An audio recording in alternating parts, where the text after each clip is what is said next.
That's good. I like it. Yeah. But they do seem to have that spark, and you can see that first turn, like, it was barely even a section. He was able to get up, ditch the fins over it, and re-engage them at the right time, so he rode out with speed. Benny Wilson flying down the line, searing cut back, bashes it off the wash, and another one, because he can see a section coming his way. Uh-oh. Carved down for a little bit of speed, slashes the tail out there, dropped his back arm, and fell off. Just didn't really steepen up like I think he intended it to. Nah. It looked like it was going to be a good one, and we were getting excited to watch it. Just unfortunately kind of tapered back a little bit and almost flattened out. Yep. Unfortunately for him. I wonder if Jamie's last one will go with better. He's 737. Personally, I don't think it will, but I'm no judge. No. Didn't have the link of two critical turns. He had two critical turns on it, but they weren't one after the other. Judges love seeing them put together on a wave. And Jamie Tomo seems to be doing a fantastic job of that. He's already locked in a couple of waves over the 5-point mark. 737, most heats today. You are through. You're home and hose with the 737. Although anything is possible, everyone's in it right to the last second with this one-wave format. Well, I guess what I'm about to say is, you know who else is in it? Who? Well, you've entered now. Yeah, I did. I put my name in. Decided to put your name in the draw, throw your hat in the ring. Yeah, I'm very, very nervous. Incredibly nervous. No pressure, though. Just that one wave. Easier said than done, I know, but like, it's just one wave. You don't even have to worry about a backup anymore. Yeah. 25 minutes. Yeah, and so I just got to sit there, wait for a 9, surf it down to a 6, and hopefully I get through. Safety, safety, safety, end bash. Don't play it safe. Don't play it safe. Don't play it safe, okay. We don't want to see safe. All right. You can, and I give you full credit to cook me. You can wipe the floor with me if you want, if I am playing it safe. I'm really excited to go in it because it's a cool thing for me it's like a really big learning experience. I'd love to go back and tell the Groms I made a heat. Yeah, I've never done a comp that's been aired before, apart from this one at Port Macquarie. Oh, really? Last year, yeah. So, oh, that's exciting. yeah. And last year I had a shocker. Have you told the Grommies to like go and tune into Yeah. the heat that you're in, or are you just like holding back a little bit? Nah. Don't watch me, I don't want that pressure. No, I'm chucking it in all the group chats. Check this out. So then at the end of it, I can say either do that, guys, or don't do that, guys. We'll see. 6 minutes, 40 seconds on the clock. And speaking of that, like, I've got my board and wetsuit and stuff if you wanted to enter. I did consider it. Yep. And then, yeah, I didn't bring a wetty, didn't bring a board. I just was kind of in that work mentality of like, you know what? I'm probably not going to have time. I'm just going to go there and do my job and then go home. Yeah, fair enough. But now waves, I'm here. I kind of wish I did bring my stuff. Yeah, the waves look so fun. And also knowing what's on offer for this event, it's pretty big. Yeah, I heard. 50K for the whole tour. Yeah, so this is, of course, first stop of the 2022 Australian Open of Surfing Tour, presented by Volkswagen. $50,000 prize pool for this tour, allowing competitors the opportunity to win a share of that and gain momentum going into 2023. This event here at Coffs Harbour, the Bonsoy Coffs Harbour Open, presented by Gage Roads, will be followed by the Sunshine Coast qualifier event next weekend. The competitors have to do the 2 qualifier events to then end up in the final event at Bondi around mid-October. But plenty on offer here, plenty on the line. Great opportunity for surfers up and down the coast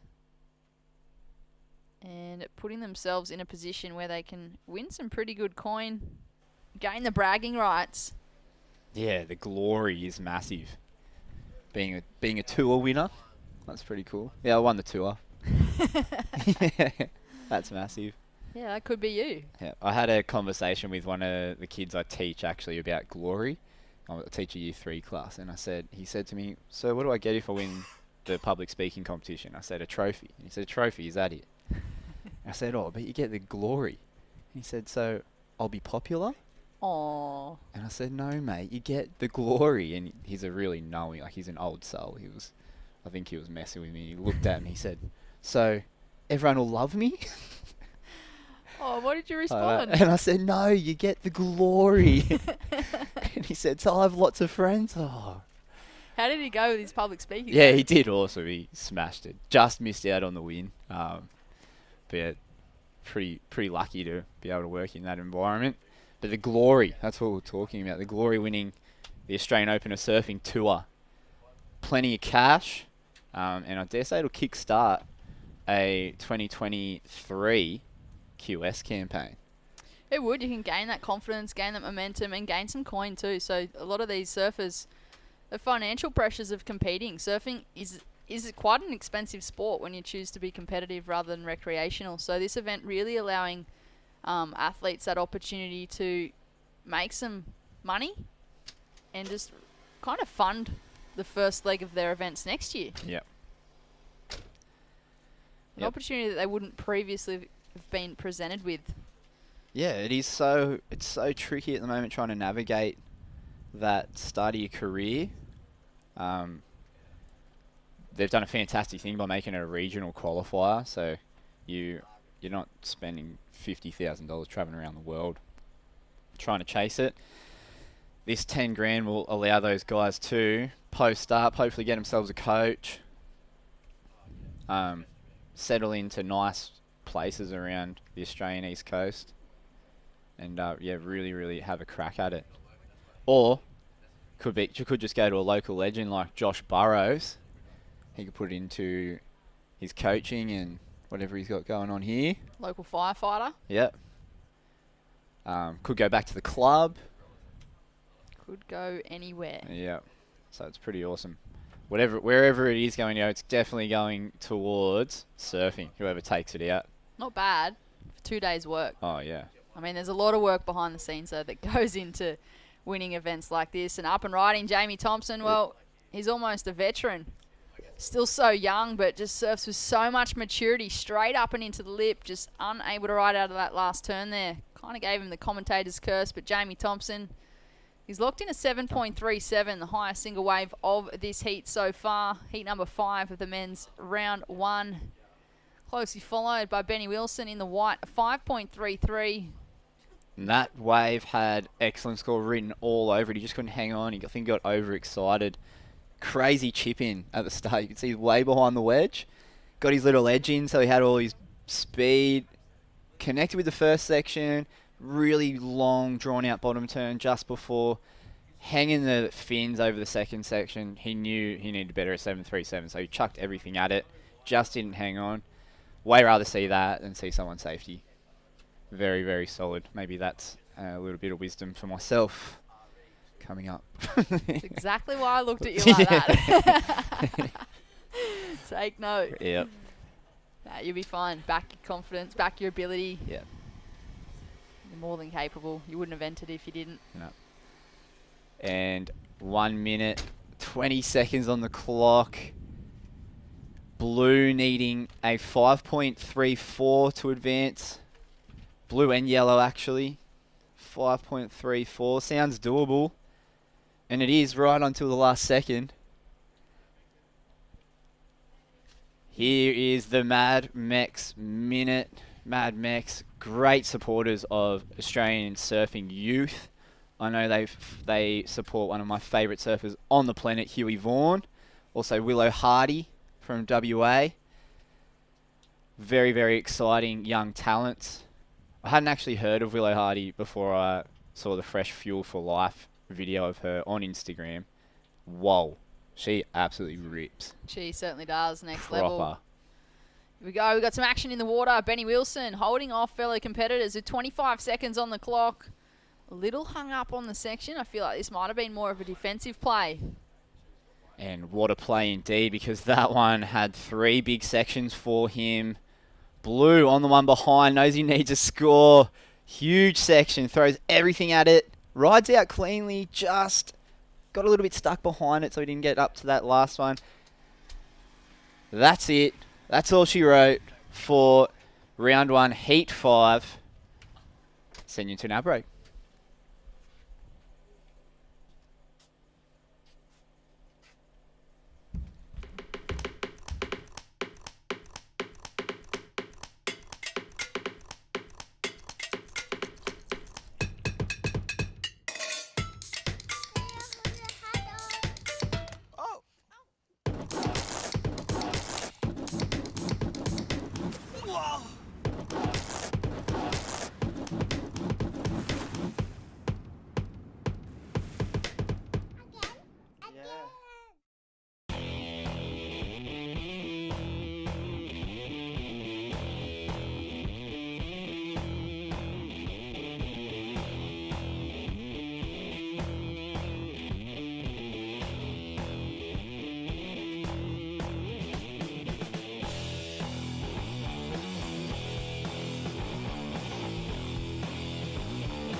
This is the motivation.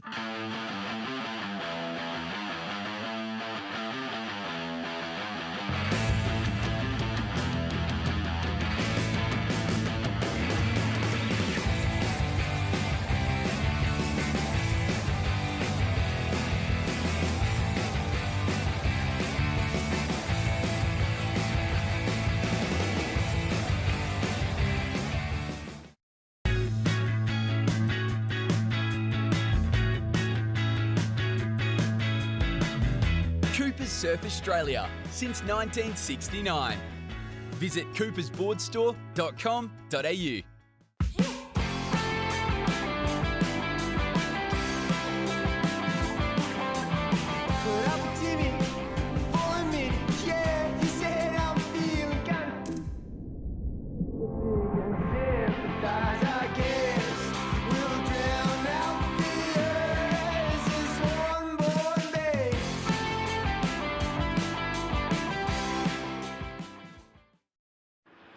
I've seen it. Might not believe me, but I have. And I know it's still out there. New Amarok V6 Off-Road. Welcome back to all the live action of the Bonsoy Coffs Harbour Open presented by Gauge Roads. The first stop on the 2022 Australian Open of Surfing Tour presented by Volkswagen. We are at a beautiful location, Macaulay's Beach at Coffs Harbour along the New South Wales coastline. We are into the Open Men's Round 1 Heat number 6. My name is Britt Nicol, joined back in the booth with Jessie Starling. How you going, Jess? Yeah, I'm great. Really, really great. How are you going? I'm well, thank you. Sun is shining. It's a beautiful day. The waves are pumping. Yeah, I just went and sat in the sun and watched my two friends in the last heat, and it is such a beautiful day out there. And this is actually a really stacked heat. Josh Stretton, Lennox Smith, and Luke McManus. So the men in the water right now, guaranteed, I believe, will put a show on. Josh has already got a score, and he took a left right the way through. So didn't get to see too much of that one, but it did look good from the last bit I saw. And this is Lennox Smith. He can surf. Oh my God. That's one of the bigger turns that I've seen here this morning. Lennox Smith absolutely belted that section. If he could have backed it up with another section, that would have been going pretty high in the scoreline. Yeah, I definitely agree on that one. And Luke and Josh also have already opened up their exchange. No scores dropped through just yet, but as we saw in that last heat, it's been a pretty consistent day. So if you can get in the sixes, really, you should be able to make your heat. As we've seen in all heats this morning, most people who have got through have been in the 6 and above range. So Jamie Thompson and Benny Wilson getting through that last one, roommates. And yeah, it was good to see them get through. And there we go, scores have locked in. So Josh Stretton in the red has a 4.5. Lennox Smith just a 4.37 for that one turn, which is very well rewarded. And Luke McManus with a 3.27. So the judges showing that they are paying committed surfing with that 4.37 for one turn from Lennox. Had he have backed that up, that would have been excellent. Pretty strong surfing there from Lennox Smith in the white. Well, up and riding. Well, just speaking of him, look at this section. Just a quick up and out. He knows that's probably not going to improve on his situation. Just under 22 minutes remaining. These are 25-minute heats. Traditionally, a surfer's heat total is made up of 2 waves. However, this year's Australian Open of Surfing will see just 1 wave make up a surfer's final heat placing. The scoring format has been introduced to encourage progressiveness and radical surfing from all competitors. Go big or go home, Jessie. That's what they say. And yeah, honestly, if you're not going to give it your all, then you should really go home. Why are you here? Yeah. And that is exactly what the men have been doing in all of these opening rounds this morning. And I'm actually really excited to see how this heat plays out, as all of these men are really strong surfers. And coming up next in Heat 7, we have Jasper Welsh, Ross Cadden, Haruta Maruyama, apologies if I pronounced that wrong, and Brock Cooper. So that should be another great heat on our hands. It will be. That will be heat number 7 of the Open Men's Round 1. 9 heats in that first round. We'll then be moving into the Open Women Round 1 heats 1 to 3. Jesse, my fellow commentator, will be in heat number 2 of that Open Women's round. We'll then be moving back into the Open Men's Round 2 heat 1 to 5. So 17 heats in total today. 25-minute heats. We started at 7 a.m, nice and early. Yeah, will start early and finish early today with only 17 heats, so it should be a great day of action as we see our surfer in red, Josh Stretton, just getting a little hung up on that first turn, so he decides to opt out because he realises that won't improve his scoreline. So I would say smart surfing from our surfer in red as we see Luke McManus do the same thing, just a quick in and out. So the boys being a little bit more picky in this heat. But nonetheless, we are only 5 minutes in, so there's still plenty of time. But from sitting out there, from when I first sat out there at the start to going out there just then, it looks really, really fun. It does. What more could you want for an event? Saturday morning, no crowds in the water, just out there with, well, at this stage, 2 other competitors in this heat, so 3-man heat or a 4-person heat, depending on what heat you come up with. Beautiful location, beautiful part of the world, Coffs Harbour. And thank you to one of our supporting partners, Coffs Harbour Council. This event would of course not be possible without the local council on board. The beautiful Eco Coffs Coast has plenty of fun activities to keep the family entertained, and there are loads of things to do and see. Well, if you're not in the water, be sure to check out one of those options, the Big Banana Fun Park, Australia's original and most famous big thing, with toboggan rides, laser tag, mini golf, ice skating and water slides. Make time for a selfie in front of that massive banana, and while you're there, grab yourself a choc-coated banana. Yeah, I don't know about you, but I love the big banana. Certainly iconic for Coffs Harbour. As a kid, whenever we used to drive up this way, it was the thing I was most excited for on the drive, to see the big banana. And I knew that once we got past Coffs, we were pretty much in the north coast and the water was warm and the waves were good. So yeah, the big banana is definitely one of the icons of Australia. So if you can get there, it's well worth it. The toboggan is very fun too. Plenty of activities. Definitely. Certainly a draw card for this region. And well, if you're here, check out the Aurora Valley. Surrounded by nature, national parks and bushwalking, four driving and magnificent waterfalls. Maybe try a horse riding experience at Abbotsford Park Horse Riding or HWH Stables. Go jump on a horsey. Another option around this local area. Definitely plenty to do around here. Coffs Harbour is one of those places where you could happily stay and explore for quite some time around these parts, and there is a beautiful part of the world not too far from here, about a 10-minute drive from where we are today at Macaulay's, called Sawtell, and that is one of my favourite waves in the world, actually. Mine too. I just love that wave. It is so beautiful. It is so fun on both the north and south side of the headland. So if you want a fun wave in a beautiful location, Sawtell is also another place you can head down to. Only a stone's throw away. So many options along this Coffs Coast for surfing. They have such a strong, next generation of surfers coming through as well, for I believe that exact reason. I've been lucky enough to be down here during one of the Coffs Harbour Board Riders training sessions with Surfing New South Wales last year, and it was really eye-opening to see their junior development program and the opportunities that their juniors in their board riders get to make sure they're thinking long term, and what can we do now to give all these up and coming juniors opportunities to make it as far as they want long term. And I really respect that and appreciate that from the Coffs Harbour board riders.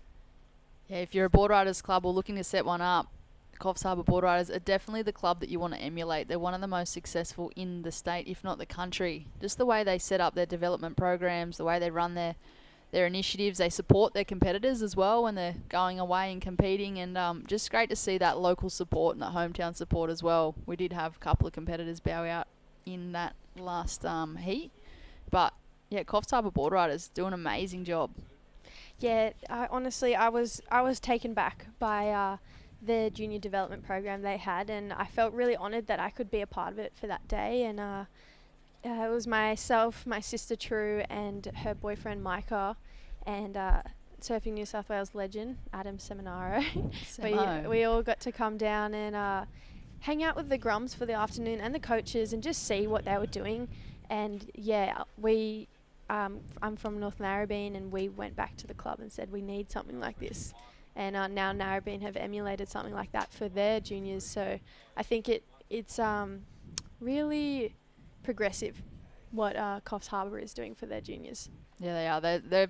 They're pretty much the prime example when it comes to board riders clubs on how they set up with all their governance and running of the actual club itself. And then yeah, like you said, with those development programs, it's seen across the entire club, not just in one area. So yeah, if you're in the local region and you maybe move here and you're not in a club, probably the club to join. Yeah, or if you are in the local region and you're a bit unsure whether you want to join a club, or you know, if you have a young son or daughter who you think maybe it could be good for them to put them in a board riders, definitely sign up to Coffs Harbour Board Riders. Board riders clubs are certainly the stepping stone into competitive surfing. Like obviously we're here now for a bigger event, but I guess yeah, majority of us all started our competitive careers in a local board riders club. Really gave us, you know, that experience and that taste for competitive surfing, knowing how heats run, surfing against other competitors, pushing your level, putting the pressure down with the time and having to catch a couple of waves. Whereas this event here, not two waves. No, it's not two waves. And if it's close to anything, it's close to a tag team, which is one wave. But then again, you know, you're under the pressure of a 10-minute clock and a whole team relying on you. And I really appreciate the format of this event and being able to have, 25 minutes to get one great wave.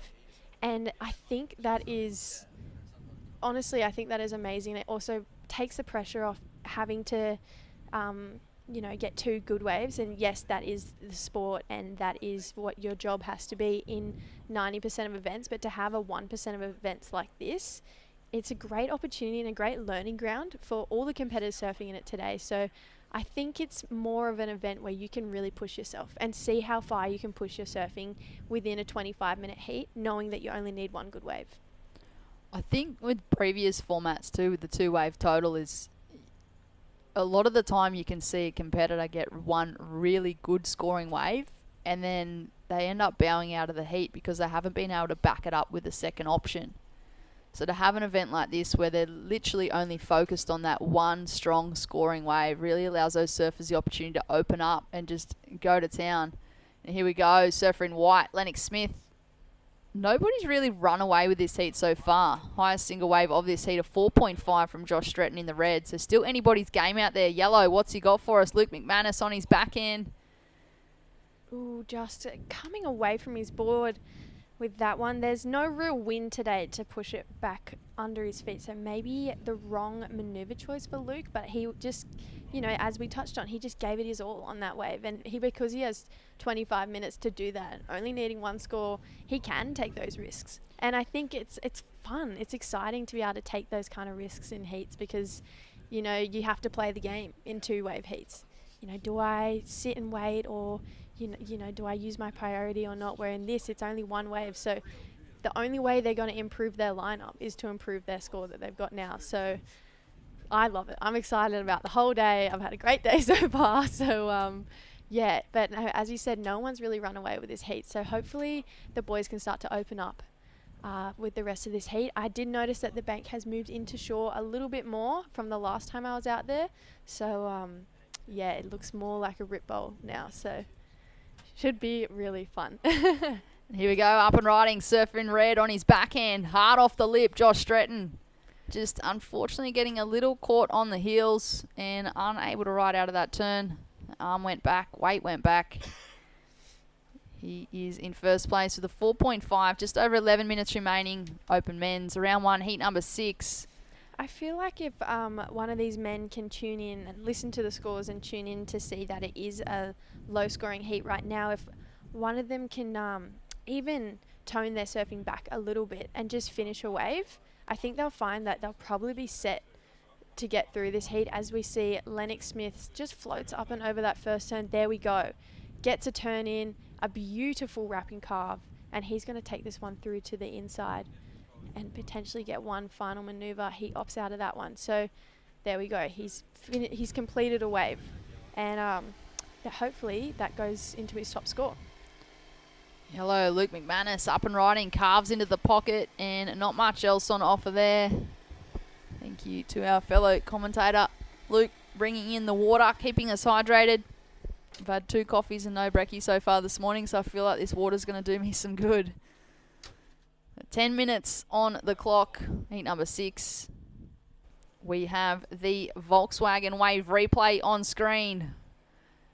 Drifts over that first section. He sets up for the second. No downtime here, straight into a third, and manages to get a fourth. And nothing too critical, but he did all he could on that wave. Lennox Smith in the white, a 7.33. He is well and truly into the lead now, and Josh Stretton answering back. Can he ride out of the last turn? No, I don't think that was a ride out. I would call that incomplete as well, Jesse. There we go. Look at this barrel setup. No way. I thought he was coming out of that for sure. That was really epic to see. I didn't think it was going to throw, and he got right under that. So that was epic to see from Luke McManus. And there you go, a 7.33 for the last of Lennox Smith. So we're going to see a wave replay. Here's the little barrel from Luke McManus just coming unstuck right at the end there. That was really epic to see. And then this is the replay of our surfer in red, Josh Stretton. And just as we see, the weight kind of went back again on that one. And because he didn't ride out in front of the foam, it's not a complete ride for Josh Stretton. So he'll be looking to get back out there and try and get another wave under his belt. Still anybody's heat. I know Lennox Smith in the white on screen there. He's locked in that 7.33, but with the change up with the format for this event, just one single wave counting towards the competitor's total. It allows that opportunity for surfers to not be ruled out of the heat. Normally with a 2-wave heat, you can kind of be boxed out and put in a combo land or like next to impossible to get the score. Whereas with this, it's literally anybody's until that last buzzer sounds. Yeah, I'm really loving the format of today's competition and today and tomorrow's competition, and that's what we touched on before. Lennox was able to really draw it back and just pull his surfing back and get a good wave under his belt, and now he's got that 7.33. But Josh and Luke aren't out of this heat yet. There's still 7 minutes remaining. They only need one good wave, and then they can be back up into the lead instead of 2 scores, which, if Lennox would have that 4.5 and the 7.33, then Luke might be in combo if it all added up to be higher than the 3.27. So it makes the one wave more unique.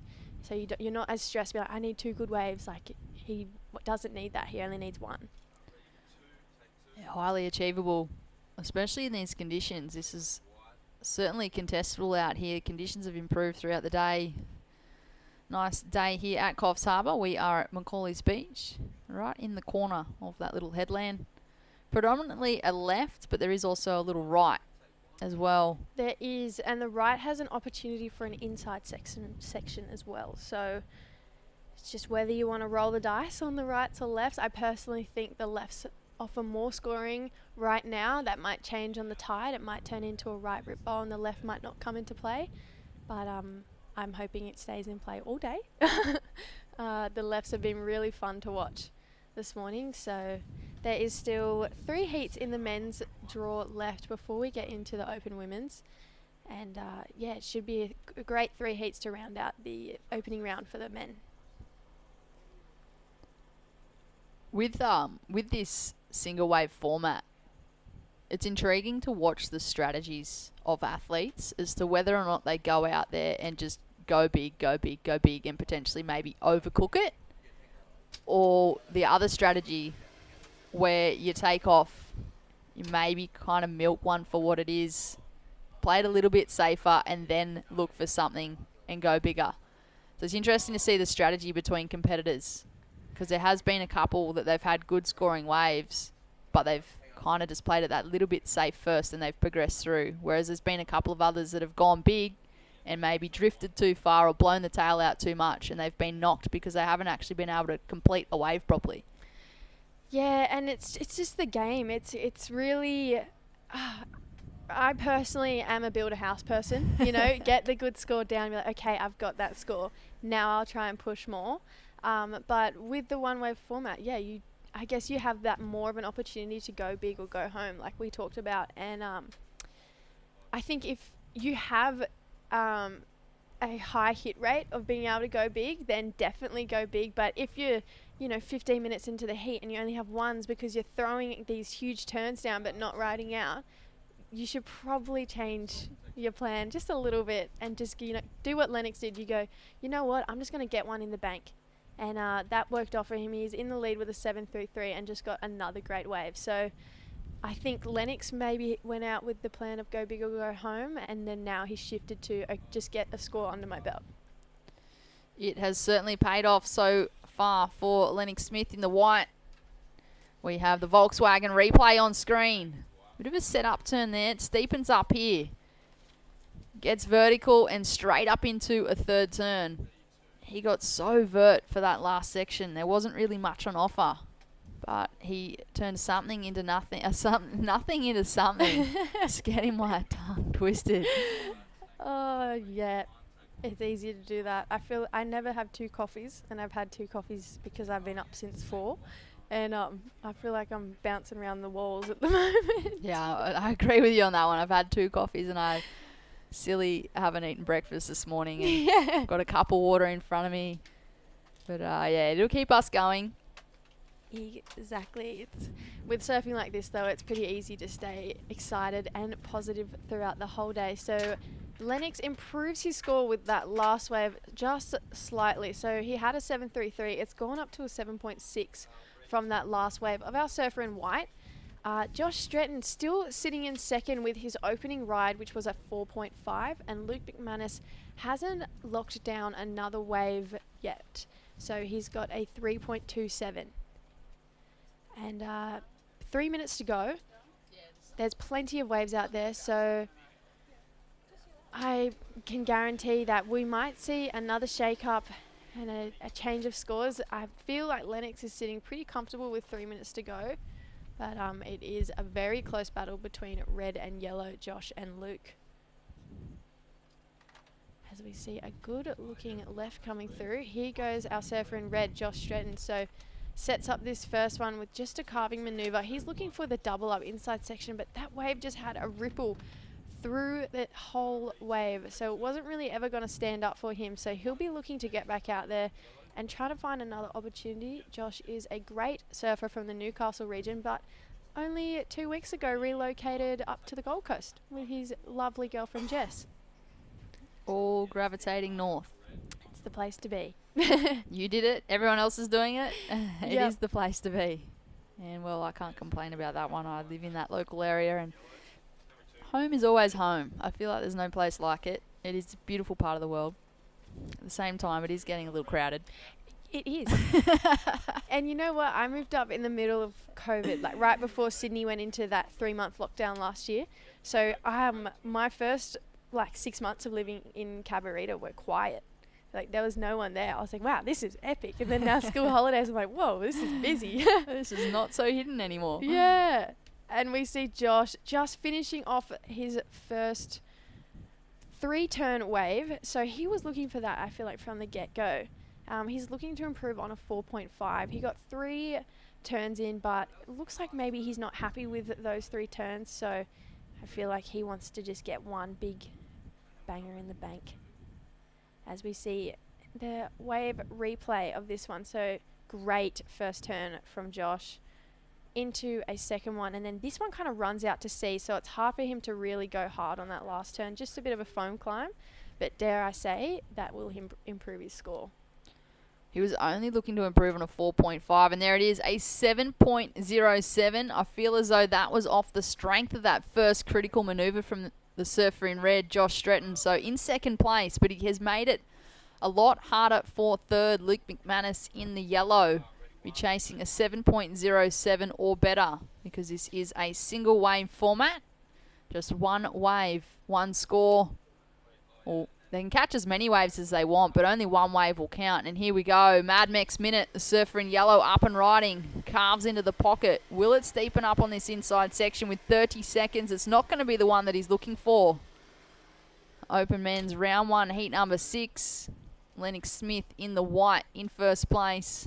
Josh Stretton in the red in second. Luke McManus in the yellow, making his way back out with just over 10 seconds on the clock. He is chasing a score. Yeah, as we touched on earlier, if you can just complete a great, if you can get 7, so that rounds out that heat, and we'll be back for more action in round 1, heat 7, just after this break.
Good morning to everyone, and welcome back down to Macaulay's Beach today. We are here for day 1 of event 1 of the Australian Open of Surfing, presented by Volkswagen. My name is Jessie, and I'm joined in the booth by Luke. How you going, Luke? Awesome. That is fabulous. We are into round 1, heat 7 today. So this is yet another stacked heat in the men's division. This opening round has been tough for all the men out here, and it looks like we already had some scores locked in. I think I saw Jasper Welsh with a 4.67 and Blue going down on a huge backside turn. Huge section. Yeah. Threw everything at it, and that's the beauty of this format. You do get to throw everything at it. You only need one wave. One section, really, depending on the caliber of surfing you are. But we've seen guys be really committed all morning. Lennox Smith just tore that one apart. Wow, he's good. Yeah, he is a really great surfer. Just graduated high school yesterday. Oh, wow. And he's made his way up here already. So as we see the replay of our surfer in red, that was Jasper Welsh. He was rewarded with a 4.93 for those 2 backside turns. So great way to open up his campaign. He'll be looking to better that score, I'm sure. Ross Cadden in the white with a 3.83, Haruta Mariyama with a 0.9, and Brock Cooper just with a 1.5. So everyone's got a wave under their belt. We're pretty much 4 minutes in already. Flurry to start. Yep. Wow. It's what you want at the start of the heat, a big flurry of waves. It looks like it's there's long lulls and it shifts in when there's a lull. And it's more of that inside left rip bowl, and then there's those cleanup sets that come through, and it looks like that there could be a good right with some of those clean-up sets. Yeah. And the little left off the end too. You could connect, get a little roll in down the end and bang off a couple of turns down the line. We'll end up looking behind the wave. The judges do have a pretty good view of it though. And we've seen a couple of big scores go down because of that. I know Blake Levette progressed through his first heat, getting a 5 or 6 turn all the way down the beach. Big long run around. The veteran. Yeah, I was going to say, it's great to see Yeah. Blake in the jersey. Blake Leveteran. He is such a legend. Yeah, he's cool. And Rips too. Yeah, really, Proper. really great surfer. Really, really solid in the tag teams. Does a fantastic job. North Stain or Queenscliff?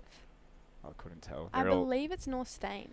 you know what, honestly, if you're out of the beaches, all the beaches seem the same. Well, I know that if it's a bit touchy. Huge section here for Ross Cadden. Wow. What's he got? Destroys it right out with so much speed. That was filth. And that was one of those left bombs down the beach. You can see he got the roll in. Nice combo of manoeuvres too. It almost looks like he's going to go right. And it just gave him a big, beautiful section. Nice slash to start, and then that's the money. Beautiful timing, connected just when the wave was at its most critical. Yeah, Beautiful. really stomped on that back tail as well, because he kind of came at it just under the lip, so he pushed that little bit harder Yeah. off that back foot and sent water flying. So that should be a good score for our surfer in right, Ross Cadden. But back on Blake Levette, I'm pretty sure it's North Stain. Yeah. But I know would that make they sense. have North Stain and Queenscliff. For anyone that doesn't know, they're the same beach but different Different groins. groins. And if you get them mixed up, they have quite a big rivalry. Yeah. Those two. So It's not on. It's almost like saying Voldemort. yeah. Jasper Welsh up and riding, and Hucks a reverse. Commentator cursed him. I was going to say the first stomped rotor of the day. Just couldn't ride out of it, but exciting stuff all the same. Sort of didn't get a huge ramp, had to force the pop. So it wouldn't have gone too large anyway. He's already got a 4.93. It would have been a similar score, maybe a little bit under if he did land it. Was a little forced pop, but pretty exciting stuff. We're going to get to see a replay of it now.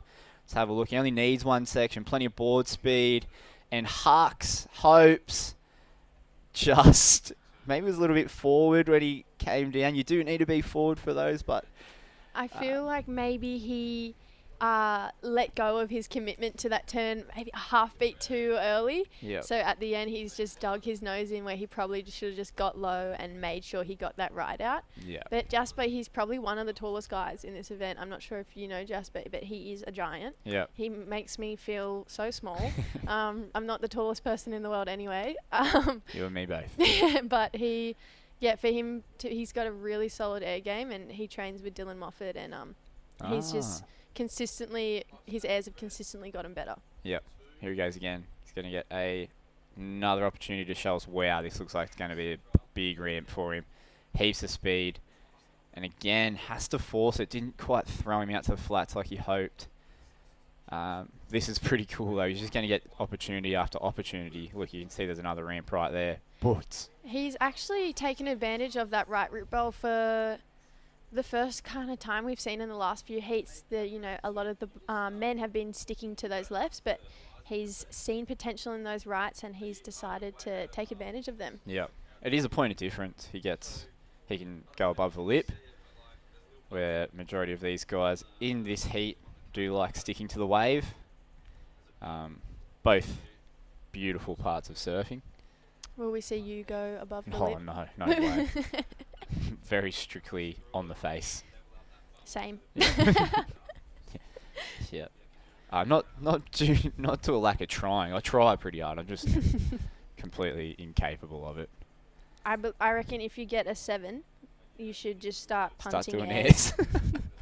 All right. Thanks, coach. $50 for that one. Let's call it even. And there's Brock Cooper in the blue. Beautiful first slash. And a big section there to work with. Up and over for the second, keeping his speed down the line. Another slash in the pocket, and has a good finish.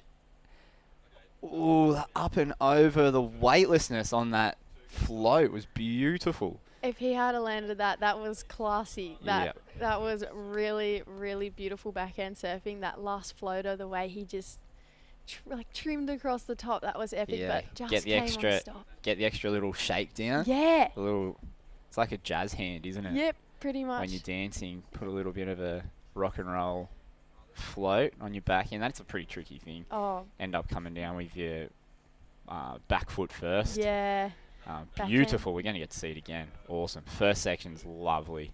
Nice slash in pocket. Probably could have wrapped it a bit harder. Yeah, or waited a half second longer and really kind of came off the bottom and belted that. And then that was a beautiful turn. Yeah, it is nice. It's nice when you can feel a turn.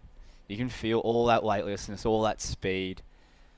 Beautiful stuff there from Brock Cooper.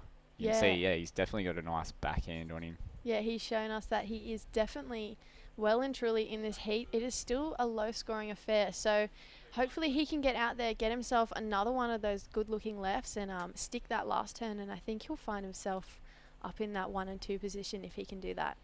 Sure will. So last heat, we saw Lennox Smith post a 7.6. And Josh Stredden with a 7.01. Oh, there we go. It's a pretty high-scoring affair. Apart from that, most people been getting through with 6s. Seems doable, but in 25 minutes, getting a wave with an opportunity with 2 big turns is pretty tricky. These guys are doing a fantastic job. It's definitely easier said than done. Yep. But 25 minutes is 5 minutes longer than what a usual heat is. So just to have that extra 5 minutes is definitely more opportunity. The waves aren't breaking too far out to sea today. We have seen a few runarounds though, but hopefully it's a nice, quick and easy paddle out so you can kind of just create opportunity and turn on as much as you can. Yep. As we see, this is Ross Cadden, our surfer in white. That wave just running away from him. So you think people are getting rewarded for being busy? Yes and no. I think people are being rewarded for creating opportunity for themselves, and whether that means, they're turning on lots of waves, turning on rip bowls as they're paddling back out. If they're, creating that opportunity, I think so. But then we've also seen people drop and weight and get really good scores. Yeah. So it's definitely, I think if there's a good wall in front of you, you have to go. And I think Lennox and Josh were a prime example of that in that last heat. They were turning lots of waves, but I feel like surfing too frantic. Yeah. And we touched on that they needed to calm down, pull their surfing back and just get a wave under their belt. And as soon as I said that, Lennox locked in his 7.33, and then a few minutes later 7.6, and then Josh locked in his 7.1. So the judges definitely rewarding patient and well-timed surfing. Yep. Patient and well-timed surfing. Another 50. Yeah.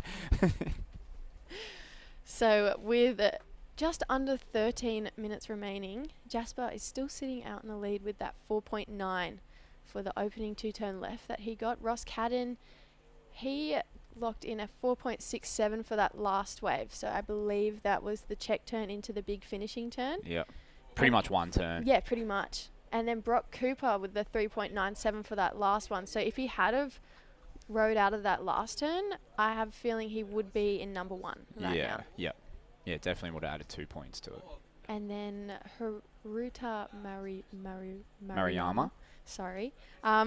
He's still looking to really open up his exchange. He's only got that 2.33, so he'd still be looking for a nice left bowl. Yeah. And he's definitely dropped and weighted because we haven't seen him turn on a wave for quite some time. Yep. So we'll see how that so plays he would out have for him. first priority out there. I believe he would, yeah. We've seen Jasper be pretty busy. Here he goes now. Looks like yellow.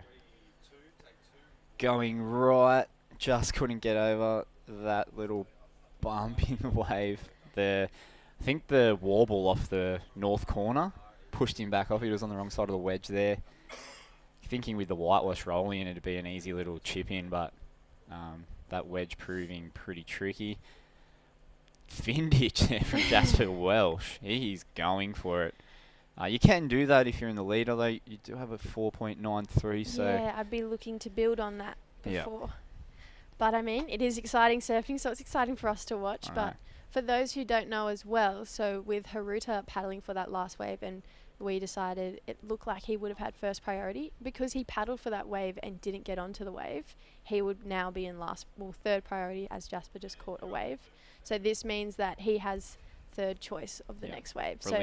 Relinquished his ability to choose whatever wave he wanted in the lineup. Yeah, that was a little mistake from our surfer in yellow, but that wave kind of just got away from him. It had that little wobble in it, and it looked like he was right under it, and then he wasn't. Yeah. And that can happen out on these shifty little north corner wedges we've got all over the east coast of Australia. Looks like red up and riding now. Big section coming his way. Oh, that was the replay. Different angle on it for us. How lucky are we to be able to see these guys in a couple of different angles. Gives us surf fans a better perspective on what's going on out there. Yellow, Haruta found a nice little link here. Is he going to get up and into this section? Sure does. He liked the look of that one. You can definitely tell he was feeling himself at the end of that turn. So, yeah, there we go. He's found a wave under priority of blue, white, and now red.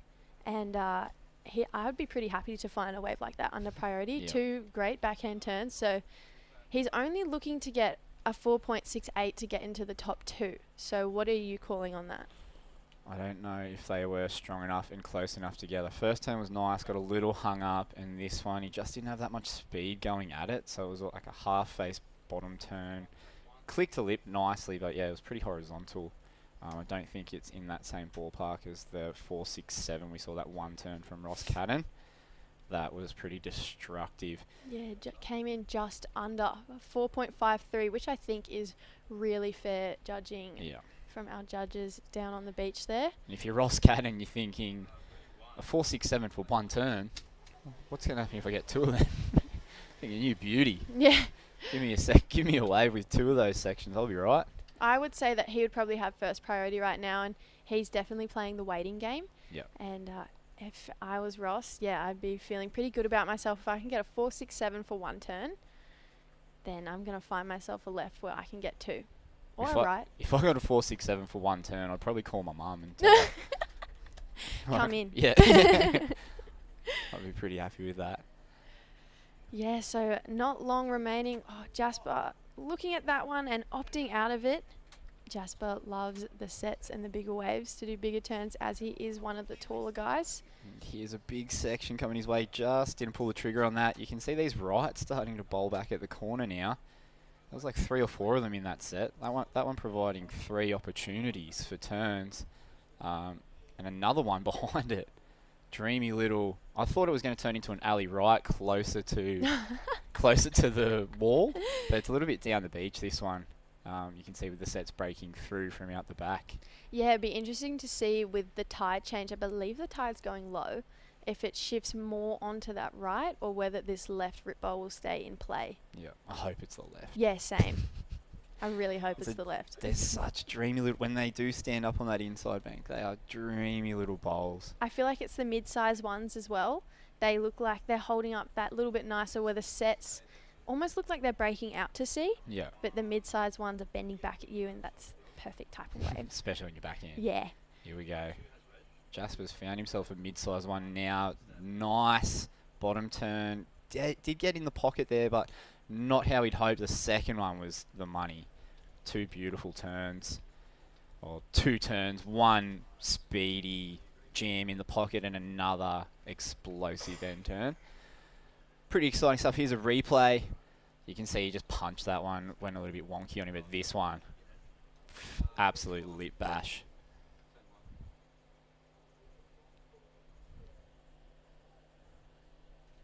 And 7 minutes on the clock. He's just bettered his score, 5.07 for red. Yeah, well, 2 solid turns from Jasper. As we said, that first one he didn't connect as nicely as he definitely would have liked to, but that second turn was the money turn, and you have to pay it. And Blue, launching to the sky, didn't get as much pop as he wanted on that one, but he has found those little right rip bowls that we were just talking about. But if I was Brock Cooper, I would be going back to those lefts and trying to do those floaters. They were so entertaining to watch. Yeah. Rock and roll every section. Yeah, rock every and roll, section. Rock and roll. I go want to in see thinking 4. you're Elvis. Yeah. I'm ready for it. Let's go, Brock. Yeah, he's got plenty of board speed on his backhand. I'd stick to those lefts as well if I was him. We just saw a few clean-up sets come through that got Ross and Haruta stuck in the inside section just there. But Ross looking at one of those left, so I'm interested to see if maybe he should have pulled the trigger on that one or not. There isn't out the back bank too, I've noticed in the watching this here. There's lefts just draining themselves out. That one hit a bit wide, but the ones that hit up a little bit closer to the point have been running. This one might do it behind us. You could almost go right from out the back and Could. then hook left once it gets to that inside bowl. Going right to go left. Yeah, as we Dane Reynolds. Yeah. One of the best things in surfing. Yeah, he's next level. All right, 5.5 minutes remaining. This heat has run away from us. Jasper launching to the air. Just his feet came too close together right at the end. That board came away from him. So with 5 minutes, you'd think he'd get another wave under his belt. I know he wouldn't be comfortable having only a 5 in his scoreline with Ross and Haruta hot on his heels. Plenty of speed there. I was hoping for the up and over. He could have disco floated that one. Yeah. He did throw everything at it though, and that's what this comp's all about. So can't criticise him there. He's going big, or going home, or not even going home in the situation he's in. He's going big or staying put. Well, I was actually sitting with him while I was on my break out there. Jasper's a good friend of mine, and we were sitting talking. I said, "What are you going to do? Like, what's your plan for out there?" And he was like, "I'm just going to go and try and land some big airs." Oh, and I was wicked. like, "Okay." Awesome. Okay. Is he a North Narrabee? He isn't. He is a... I can see the beat. A Monavale boy. I wanted to call it Maroubra. But he surfs Northie all the time, and he's pretty much in our little posse down there. Cool. But yeah, he's a Monavale boy. Oh, there's a Brock Cooper's riding an RMS board. That's a Central Coast shaper. Pretty cool to see. He's moved to Saltwater now. Oh, RMS. Where's Saltwater? Saltwater's Old Bar. Port Macquarie. Yeah, No. just south Yeah. of Port Macquarie. Yep. Moved up there in search of a long right-hand point. Here we go. Here's Elvis. Empty beach Elvis. Brock the rock star. Cooper. Nice slash down. Oh, there we go. And up and over float. Is he going to get another one in? Just doesn't get up there. But living up to his name, a little bit of a disco drive float for you there, Jesse. It's got to make you happy. I reckon a backhand floater is one of the most underrated manoeuvres. Yeah. They are so hard to do, though. They are, aren't they? You always come down over your toes. They're scary. And you're like on the top of the wave and you're like, ooh, this is really quite sucky. As we see a replay of the man in blue, Brock Cooper, and he went up for that last turn and just came unstuck. He was too late to that section.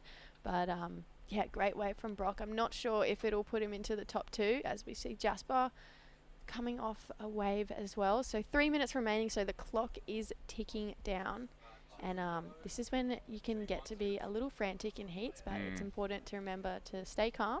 Sit there, wait for your wave. It'll come. Yeah. As it looks like Haruta taking advantage of those rip bowl rights again. I thought he wasn't going to get on, but he did. And that one bending back at him nicely. That was a beautiful carve. Yeah, opting for the one turn, bowl, seared that rail all the way through the carve there. Yeah, he really lent into that turn, and this is a replay of our surfer in yellow.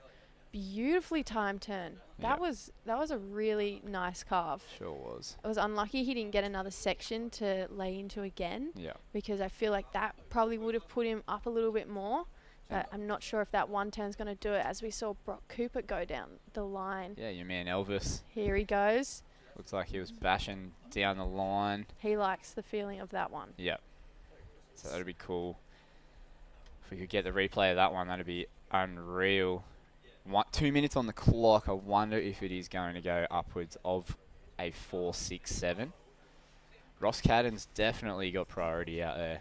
Yeah, this is the first heat that we've really seen in this opening round that there's been no 6s and 7s thrown down, which in every other heat we've pretty much seen, and they've been the scores to get you through. So I feel like maybe with the change of tide, conditions might be getting a little bit trickier. So if you get a 5, trying to lock in a 5, you should be pretty happy with. Yeah. But definitely aim for more. Yeah. Yeah, these little inside runners, I reckon. Like we saw Haruta on the 2-turner. While Ross's one, if he had a section out the back, would have been the dream, but maybe closer to the point, try and get one of those medium ones. Does look like it is getting trickier with this low tide. Definitely looks like the lefts are a little bit more out to sea now. Yeah, I agree. It reminds me of a wave called Lighthouse Beach at Port Macquarie, Oh, yeah. when the wave kind of runs out to sea, Yeah. and you've got to be really in the pocket on your backhand. Yeah. But That's still, a north corner wedge as well, isn't it? It is, Yeah. yep. Has like a little rock that you Yep, can take off yep. on. Yeah, that's fun, that little and wave. it kind of breaks out to sea the Yeah. whole way down, but the wave builds the further down you go, but it's not the steepest wave in the world, but it's still really fun. Yeah. And I feel like those set lefts have that same kind of break out to sea. Similar curve. Yeah. There You've we got to go. be right in the pocket on those. As we saw Lennox Smith get a few of those, and he made it through with he had 2 sevens, Yeah. but he only needed That's pretty one. good heat. Yeah. Be happy with that heat. Any other comp? We are in the Mad Max minute, right down to the end of it. 10 seconds remaining. Oh, Brock Cooper got a 4.23, so that one just coming short of that 4.67 requirement. Haruta still with that 4.53, so that was a really close heat, and the clock has winded down, so that is all she wrote for that one. We'll be back for more action just after the break.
This is the motivation.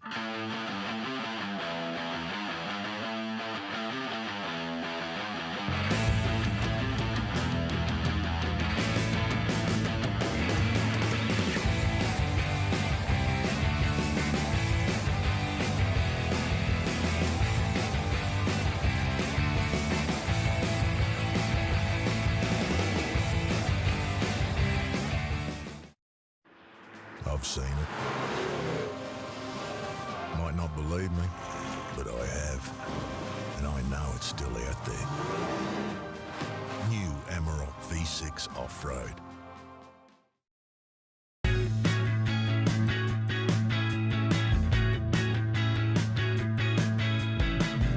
Coopers Surf Australia since 1969. Visit coopersboardstore.com.au.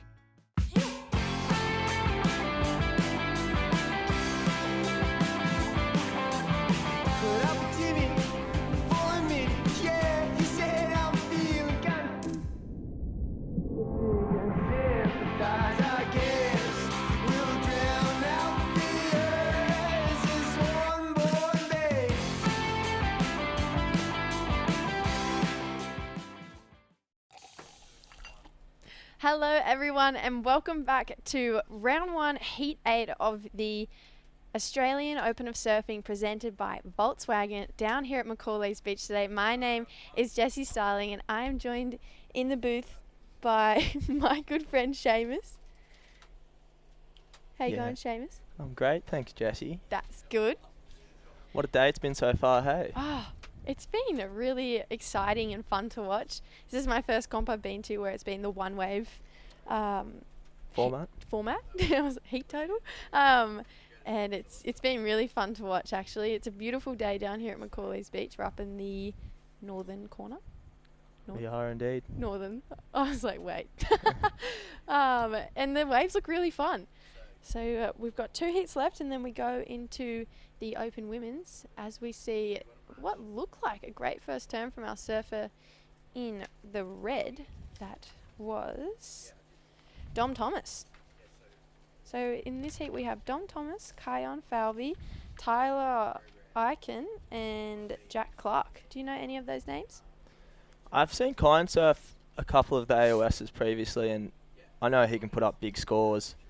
So he is the surfer in white there, Kine. And of course, with a lot of the top seeds from last year overseas at the moment, it gives that opportunity for some of these new breed surfers to come through the ranks, which is pretty cool. Of course, we have seen some great surfing this morning as well, a couple of upsets as well. Yeah, definitely. I think we've had a couple of really solid performances this morning. One of in particular that I really loved was Lennox Smith and Joshua Stretton, both locking in sevens in their heat, which was round 1, heat 6. We saw Jamie Thompson and Benny Wilson progress through in the round 1 of heat 5. And it was a back and forth battle in one of the earlier heats between Joshua Sherwell and Eddie Hamady. Josh just getting the jump on Eddie, with Cameron McDougall taking the win in the heat 3 of the day. But it looks like conditions have improved throughout the entire day so far, and hopefully they do. Hopefully the girls get a good run of waves as well. Fingers crossed. So hopefully that left rip bowl stays into play for most of the day, and I'm really excited to get out there in not that long. So Yeah, you're surfing today, aren't you? I sure am, in heat 2 of the girls, so I'm excited. First time one wave format, as I said, and yeah, just go and have fun with it. Yeah, it's interesting how the surfers are taken as well, just tactic wise. Of course, you know, everyone's usually used to that 2-wave total, and we are onto that 1-wave thing. It's interesting to see if people wait around for waves or try and capitalise straight away. Yeah, it's definitely there's definitely a game to be played today, and I've kind of seen 2 different tactics. It's either turn on anything that moves or drop and wait and try and lock in a big score. Both have worked for competitors today, so it's kind of up to you to choose whether you want to do, and it's also up to what your competitors have chosen to do as well. I feel like you can get a feel for it pretty early on in the heat, whether your competitors are just catching heaps of waves or sitting and waiting. I know for me personally, I can't sit and wait because then I overthink. Not patient? No, it's not that I'm not patient. I can overthink if I do Yeah. that, and I'm like, oh, not this one, I'll wait for another one.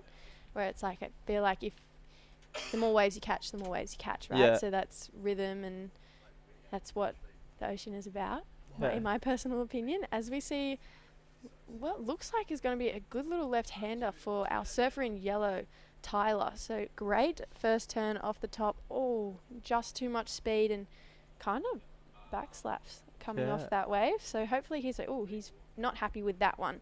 So hopefully he can get back out there, and there's still plenty of time on the clock. So I wouldn't be too stressed if I was Tyler. It's interesting, isn't it? Because you've got 25 minutes as well in these heats, which is a bit more than usual, and you only need 1 wave. Yeah, you have 25 minutes to get 1 wave, where in a normal heat you have 20 minutes to get 2 waves. Yeah, exactly. So it's more time, less waves. So Yeah. it's actually, it works out better, really.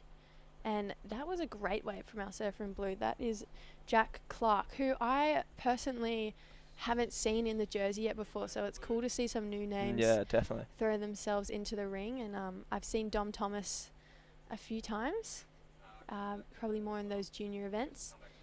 And there we go. So that was a great wave for our surfer in blue.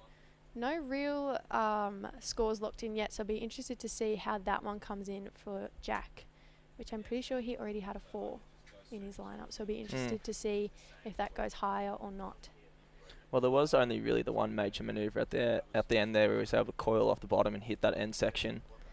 But it was a nice manoeuvre, and there it is, a 4.30, so just improving marginally, still looking for that 4.34 to jump into the lead. 0.04.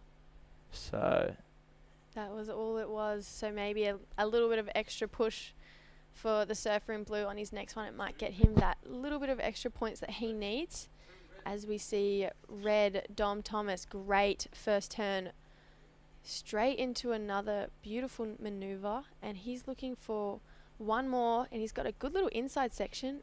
unfortunately, Just pushes a little bit too hard and comes unstuck on that one. Nonetheless, I think that's still going to be a great score for Dom, and it will keep him in the lead. that first turn was electric.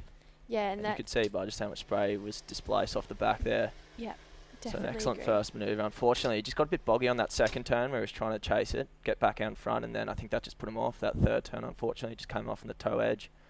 But you can see his intentions pretty clear. He knows how to put up big manoeuvres, and as you said, building a house, get a couple small scores, and see if you can build. Trying to get it big on. Yeah, he got a bit boggy there, and just trying to get in front of it might have put him off for this final manoeuvre. Yeah, might have had a little foot slip or something, and he was lucky to get that re-wall. It's a shame he couldn't link a third turn together, but that one comes in at a 4.87. I would say majority of that coming off that first turn. Definitely. So I feel like if he was able to bank that last turn, that score definitely would have gone higher and probably put him in a bit more of a more comfortable position, because this is still a very close heat. So 10 minutes gone, 15 minutes remaining. What is your favourite part of the one wave format? I like as you were saying, like they get a couple small scores and then you get to the back end of the heat and then people are trying to do these exciting things to improve on that one wave. And if they stick them, we've seen a couple people go to the air, of course, that's super exciting.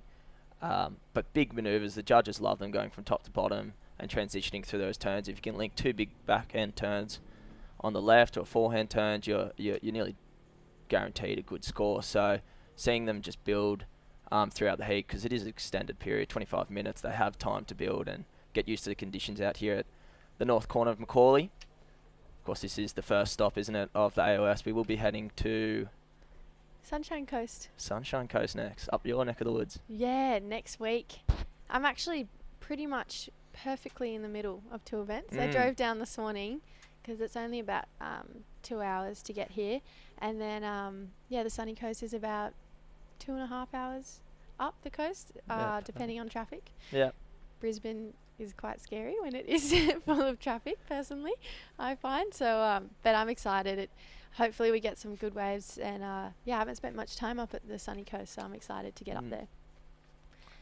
Do you know what are they surfing the beach or? Yeah, I think Coolum, Yeah. maybe. I'm not 100% sure, but I know that it has been changed into a one-day event. Oh, really? Yeah, it's just on next Saturday. Wow. So it should be a fun one day. Wow, Yellow coming so close to landing that backhand air. That would have been quite exciting if he could have pulled that one off. But no, so Coolum should be really fun. And then Bondi for the grand final. Of course. Which I've lived in Sydney my whole life and I've never surfed Bondi. Yeah, I don't recommend it. It's quite a crowded spot, but thankfully with the sanctioned event, of course, we can have a zone to ourselves. So that'll be exciting as well. I think there's something happening at the end of the event as we see Jack Clark take off here on the back end. Of course, he's trying to build now on the back end. That was a nice combination for the first manoeuvre, and we'll see if he can tag it again on the inside. This one's going to build. Unfortunately, a little bit late to the section, and it looks like he won't be able to stick that one. So he got a couple manoeuvres in at the start there. We'll see how that tees up in comparison to both Doms and Tyler's. Of course, we saw Doms had that one big manoeuvre. He got a combination, maybe not as strong, but good flow through those manoeuvres. So what are you thinking in comparison, Jessie? I liked Jack's wave. I think Dom's had a more critical start to the wave. Yeah. Jack's was probably more of carving manoeuvres where Dom really ripped into one major manoeuvre at the start of his wave. So I think they were pretty on par.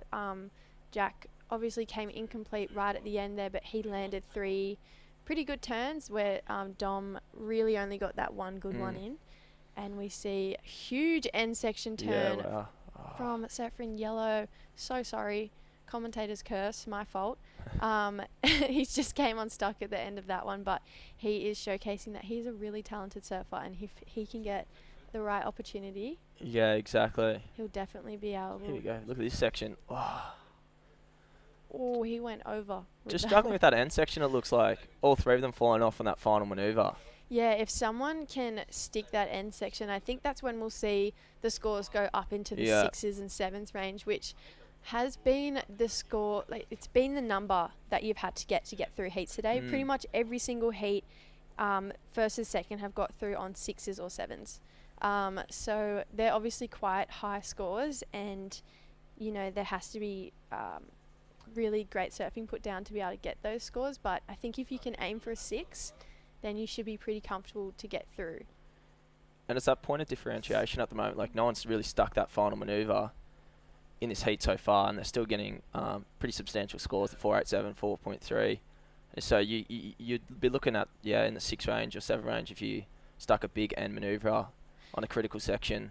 Well, Dom could take it as a feather in his cap. He's got a 4.87 for pretty much one turn. Yeah, exactly. So if he can stick 2 of those turns, technically that's going to be an 8 or above. So if he can find one, it's just about finding those waves that give you that opportunity. I personally think the medium-sized ones are the ones with the best wall. But every now and then there are these clean-up sets that come through, and there's really nice right rip bowl just to the south, a little bit of where the surfers are sitting, as we saw a little paddle battle between red and yellow. So it'll be interesting to see who got priority then out of those two. But no one improving on their scores in that last exchange. Everything stayed the same. So still plenty of time, 10 minutes, only one wave needed. So I wonder if maybe they'll swap to the sitting and waiting strategy now, because a lot of them have just been turning waves. As we see our surfer in blue, here goes Jack again, just up and out of that one. I think he might be kicking himself. He just used his first priority on that. So yes, we'll see how we go for the last 10 minutes. Here goes Jack looking at another one. This is one of those inside ones that I think has a really good wall. Yeah, definitely. There we go, that first turn in. That is better from the surfer in blue. And he almost doesn't need to go for those last turns. Yeah. That is a really hard section to make, and yes, it is rewarded if you do make it, but I feel like Jack has fallen on those last 3 waves on that end section turn. So if I was him, I'd personally be going, okay, I'm just going to lock 2 turns in and stay away from that end section because it's not paying off for me right now. Yeah, exactly. There's a thin line, isn't there? Like where you saw where he was trying to go for that last manoeuvre and nearly makes the judges want to just hold back on that score, because it looks like he could have made it for that section if he just stuck with the 2 turns and come out straight and gone, there's my 2 big manoeuvres. Yeah, it definitely does. I agree that the judges hold back on scores if you go for that 3rd turn, which isn't really going to add too much to your lineup anyway, because it's not a massive maneuver. It's only really a end turn float. As we see yellow using up priority, looked like he fell then, but he just managed to get himself back up. So he opens up with a first beautiful backhand carp, beautiful flow into the second, and then a little lip line float and a foam climb. So that is Tyler's best wave for sure. And here we see Dom. Nice one, wow. Great first turn. Here we go again. Dom Thomas, wow, it's just going from rail to rail here, and if he finishes this one, that's an excellent wave right there from Dom Thomas. That is what we're talking about. He was the first person to really lock away that end section. He made the most. He got up there earlier than what he has been on his last couple of waves, and he was able to ride out and complete that wave, which honestly, I reckon that wave could go into the 7s. Yeah. You could just see the flow through the wave as well. There was no hiccups at all. But here we go at the moment for yellow. Of course, this was also quite a nice wave. He rattled off a couple of manoeuvres. It was a little bit smaller than Dom's, of course. However, he did stick all of them, and here we go. That first manoeuvre was awesome. You can see him just hanging at the bottom, waiting for that one to stand up, and he does get this final manoeuvre, which was awesome, and riding out of that one cleanly. So the judges will reward that one, I'm sure. We'll see where that goes. But yeah, as you're saying, you'll see it. I'm thinking a very good range. Yeah, I reckon very good to excellent. Yeah. He has a great backhand style. I love that drop knee style that he's got going, and he just perfectly waited for each section to come towards him. Looks like we've got another paddle battle between red and yellow yet again. So yeah, I feel like these guys could be friends maybe, and they're just trying to one up each other. Yeah, but Dom looks like he's got the paddle on Tyler right now. So he just locked in an 8.17. So there we go. Went into the excellent range. And Tyler got a 5.17 for that last one. So he's gone from 3rd to 2nd. And he is in progressing spots right now, which leaves our surfer in blue Jack Clark with only that 4.3. So this is when Jack could probably sit and wait for one of those waves like Dom's last one. He does have priority, and there's still plenty of time on the clock, as you said, like 7 minutes left. Only one wave required, a 5.17. We know he can do it. Fortunately, it's just come unstuck on those final manoeuvres, but if he sticks something, you can see it going into the good range to very good range as well.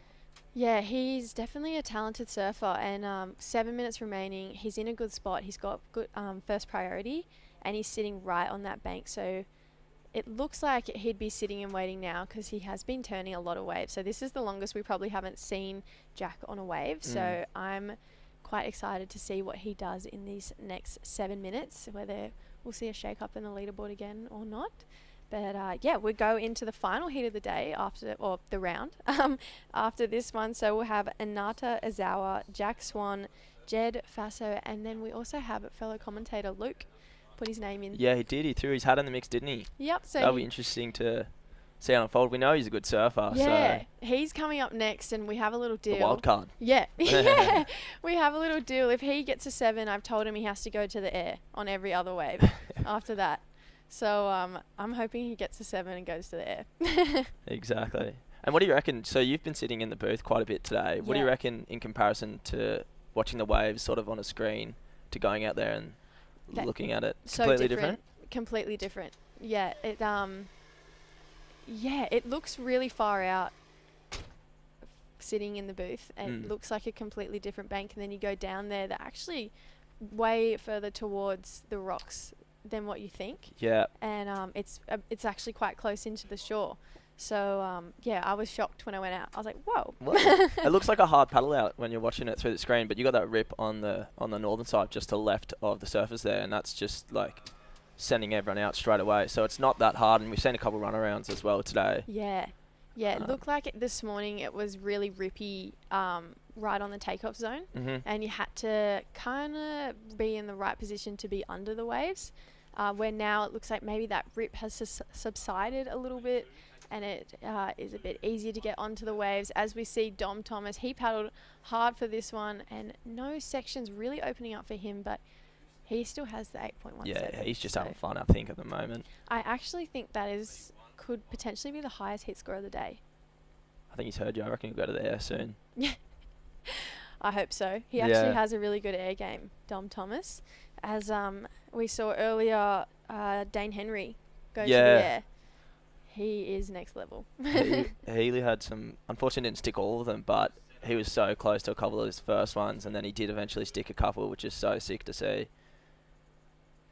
Of course, a lot of people want to play it safe, but as we were talking about earlier, you know, you get a good score and then you're going to free up a little bit and just have a bit of fun out there.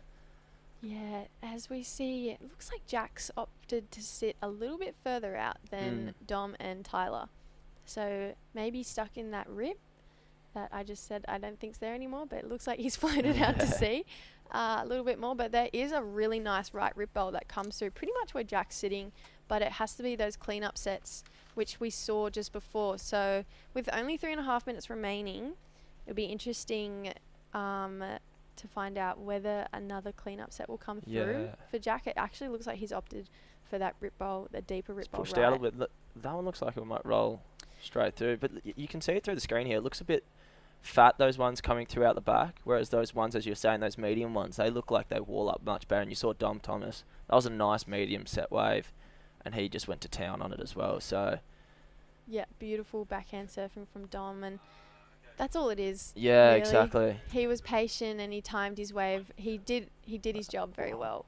As we see Yellow going for a major maneuver, but just coming unstuck. And here we go, heat leader Dom Thomas up and riding on another good-looking left-hander. Believe he's got 2 turns locked away, and coming Big maneuver. unstuck on that last turn again. But he is still sitting in a pretty great position. Yeah, I think he's quite safe. 2 minutes 35 remaining. Of course, it's nearly a battle between Jack and Tyler at the moment. Of course, Jack is sitting with that first priority, but he's sitting quite far out. So an interesting tactical manoeuvre there. He is out the back. Of course, there is those larger ones, as you was mentioning before, Jesse, but I don't know if they hold much scoring opportunity. Yeah, it's definitely the lefts that have been playing they've been offering the most potential today, and it's been through every heat. So it is a point of difference if he wants to, tap into those rights, and potentially they have a really good air section coming back towards them, so he might potentially want to, try and tap into one of those, but there isn't a lot of time left on the clock. So it is a big call to go and sit out there because the rights that he's looking for are the clean-up sets, which come through probably every 15, 20 minutes. Yeah, exactly. And we've already seen them come through in this heat. So I'm not sure if we'll see another flurry, but it looks like he's paddling in. Yeah, he's sort of shuffling a little bit further in, isn't he? You think he's realised that he needs to Get a score soon. Yeah, turn a wave sooner rather than later. So he's paddling himself in to be able to create opportunity for himself. And I'm sure Yellow Tyler would be trying to get on top of him, pushing him into something he doesn't really want. Of course, there's 1 minute 15 remaining, but as you're saying, it's a one wave is all you really require to get into the next round. We will be seeing round 2, I think, later, won't we, Jessie? Yeah, so we have one more heat of round 1, and then we go into 3 heats of the Open Women's round 1. And then we go into 5 heats of the Open Men's round 2. So it is a great day. We have 17 heats today, so we should be wrapping up around 2 o'clock. Just in time for the AFL. Yep, Swan supporter over here. But yeah, so it's been a great day so far. So I'm sure the rest of the day will only go up from here. Only 30 seconds remaining. Blue still looking for a score. He miit have an opportunity looks like here. there's something coming through, and here we go. Rolling the dice. This will be his last chance. Pulling the trigger on this left at the moment. Bit bubbly off the bottom there, but he's able to connect with the lip, and that's a nicer manoeuvre there. So we'll see if this one reels down the line. He's able to go vertical on that manoeuvre, so a nice combination of manoeuvres so far for Jack Clark. We'll see if he can fit in one more manoeuvre. Unfortunately, that pole getting in the way. Bit of excitement there from Jack Clark in the blue. That was a nice combination though, Jessie. What do you think? I think that's the score personally. He 4 or 5 great turns and the claim at the end. So he liked that one, but super passionate. Yeah, that is that heat all wrapped up, and we'll have to find out who gets through right after this break.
This is the motivation.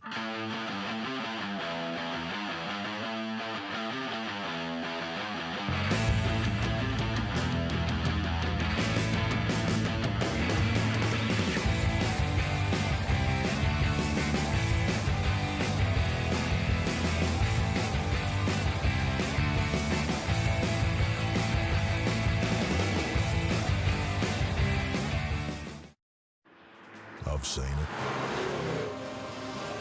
Might not believe me, but I have. And I know it's still out there. New Amarok V6 Off-Road.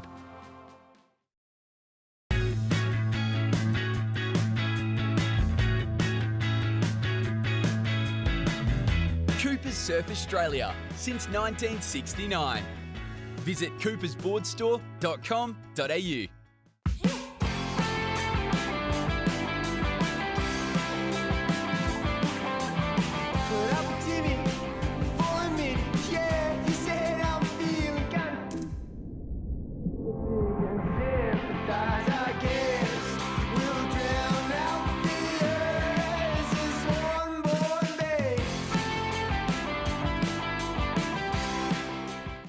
Welcome back to all the live action.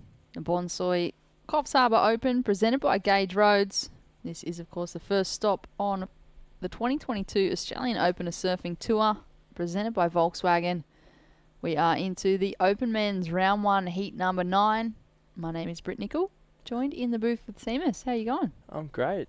I'm loving the surfing going on at the moment, especially these left-handers. The surfers just going absolutely to town. through the last couple of heats, and it's been really interesting just watching it both here in the booth and down in just in the tents down there. So it's really interesting. Of course, we do have Luke, one of the workers, getting the wild card into the event, He chipping in decided- at the last second. Last minute entry, Luke Last Bonsfield. minute. And what do you reckon? Who do you reckon you got for this one? So we do have Hinata in the red, Jack Swan in the white, and Jed Faso in the yellow, and Luke the late entry. But it's interesting. It looks like everyone's getting started quite early on this one. Just a quick wave there by Jed Faso. We do have the Volkswagen wave replay on screen. Surfer in blue up and riding. That is our fellow commentator, Luke Bonfield. Laying into that one, just the one turn. And red straight out the back. One big solid turn there from Hinata. A little unbalanced on his feet, but managed to ride out of that one. We'll wait for those scores to drop. We have Hinata Azawa in the red, Jack Swan in the white, Jed Faso in the yellow, and Luke Bonfield in the blue. These are 25-minute heats, highest single wave format. So their highest single wave will move them through into the next round, and no second wave required. They can take off as many as they want, but only one wave will count. White out the back, cracks that section and just gets bobbled off there. Lovely first manoeuvre though. You can see his intentions clearly there. Jack Swan in the white. Lovely bottom turn to top turn combination. Of course, that first wave by Hinata as well. That was a big section. Unfortunately, just getting a bit wobbly at the end, which might just take a couple little points off the end there. But you can see his intentions as well. He's quite clear. Hinata's great on the forehand as well. He's been to many of these events before.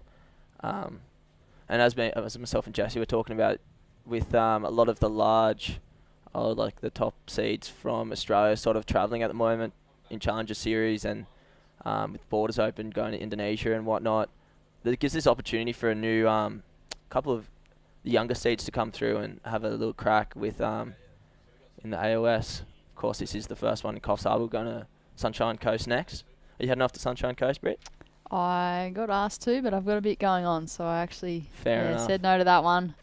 Way too busy at the moment. I would have loved to have gone up there. I love the Sunshine Coast. Sunshine Coast is a lovely venue. I think they're doing it at Coolum. Yeah, second stop, second qualifying event. Yeah. And then the finalists will go to Bondi, back in New South Wales. Yeah, wow. And I've heard there's quite a bit of a lot of things cycling up around it. I heard there's an event afterwards as well. Big money on the line, of course. First, we'll be walking away with $10,000, which is massive. And second place, 1,000, third, 750, and fourth, 500. And of course, for these events, we've got 2,000 for first place. So a lot of money on the line here, and that's thanks to, of course, Bonsoy and Gage Roads, as well as Mad Max and Volkswagen. So they've been around for quite a while now, and they've helped a lot to these events. It has. It's really given the surfers the opportunity to just make a bit of money, find a bit of rhythm. It's an opportunity that they wouldn't have previously been presented with. There's not normally that many events in the back half of the year, but the way that the regional QS works now, majority of that work's done in, say, the first 4 or 5 months of the year. So it allows the surfers to really hone in on their equipment, get their competitive drive back, work on things that they might not have had time to work on before. So these events just allowing competitors to put those rashies back on, remain competitive in that off-season, maybe fine-tune a few things, and bank in on the fact that there's some pretty decent prize money in this event. So if they can do well in this one, do well in the second qualifier, and then if someone was to take out the final, Big cash pool. it sets them up if they want to do that regional QS tour and really funding themselves. And I mean, if you've got someone that doesn't want to do the QS, well, then they've just made some pretty good money. Some pretty good coin. And yeah, of course, this is only the second year we've run AOS. We did take it on last year. And yeah, as you're saying, it's just such a great opportunity when it's a bit slow with QSs, just to chuck the rush on and keep the competitive spirit up. Maintain that momentum. Well, Hinata Azawa in the red is locked in a 4.33. Jack Swan in the white, a 3.83. This man here in the blue, Luke Bonfield, our fellow commentator, laying into that turn, just unfortunately riding out of it, so that'll be incomplete. A 2.4 for his first wave. And Jed Faso in the yellow, a 1.4. So door still wide open in heat number 9 of the Open Men's Round 1. This is the final heat of this men's round. 18 minutes remaining. Coming up next, we have the Open Women's Round 1, Heat number 1. Carly Shanahan, Layla Rich, Kyla Whitfield. Great matchup between those three women. Heat number 2 of the women, Raya Campbell, Jessie Starling, our fellow commentator, Grace Knight, and Lehani Zorik. And the final heat of the women's, heat number 3, Sasha Baker, Rosie Smart, and Shyla Short. What a matchup. Yeah, I'm excited to see the girls hit the water, actually. I feel like they'll be able to put some major manoeuvres down out there, and I think it will suit some of the competitors' style of surfing as well. This is, of course, North Macaulay's. We're at Coffs Harbour at the moment, and this is a beach break as well, with that rip playing into how the lineup sort of sits, and, of course, most of it is left-handers at the moment, but you can find that sneaky right. So it's interesting to see how they're playing out. As you know, Britt, it is just the one wave that makes up if you make it or not. And what do you reckon of that sort of situation or that new structure? I like it. I think it's a good structure. It really takes that pressure off on that, trying to find a backup wave or a second scoring wave. So Hinata Zawa, well, he's up and riding, flying down the line. What's he got at this section? Belts it. Can he ride out? So he keeps his composure. He's looking to improve on a 4.33. But yeah, back to what we were just talking about. I think it's good. It's exciting. It really heats things up a bit more. I find sometimes with events, someone can lock in a really good wave and then they get knocked because they haven't got a backup or they've got an average backup. Whereas this takes that pressure off. You can really just sit and wait or hunt the lineup and find a good one. 25 minutes, one scoring wave. I feel like it's easier said than done. But yeah, exactly. But yeah, it's unreal just seeing them because you get that competitive spirit as well where you're trying to one up that last score as well. So as Jesse was talking about, just trying to build that house. And once you got that sort of low score, as we see Luke Bonfield up at the moment, just hunting down the section at the moment. That one's going to fizzle out, unfortunately. So no major manoeuvres there for the Surfer in Blue. But just getting one wave, just going to town on it, can get you through the heat.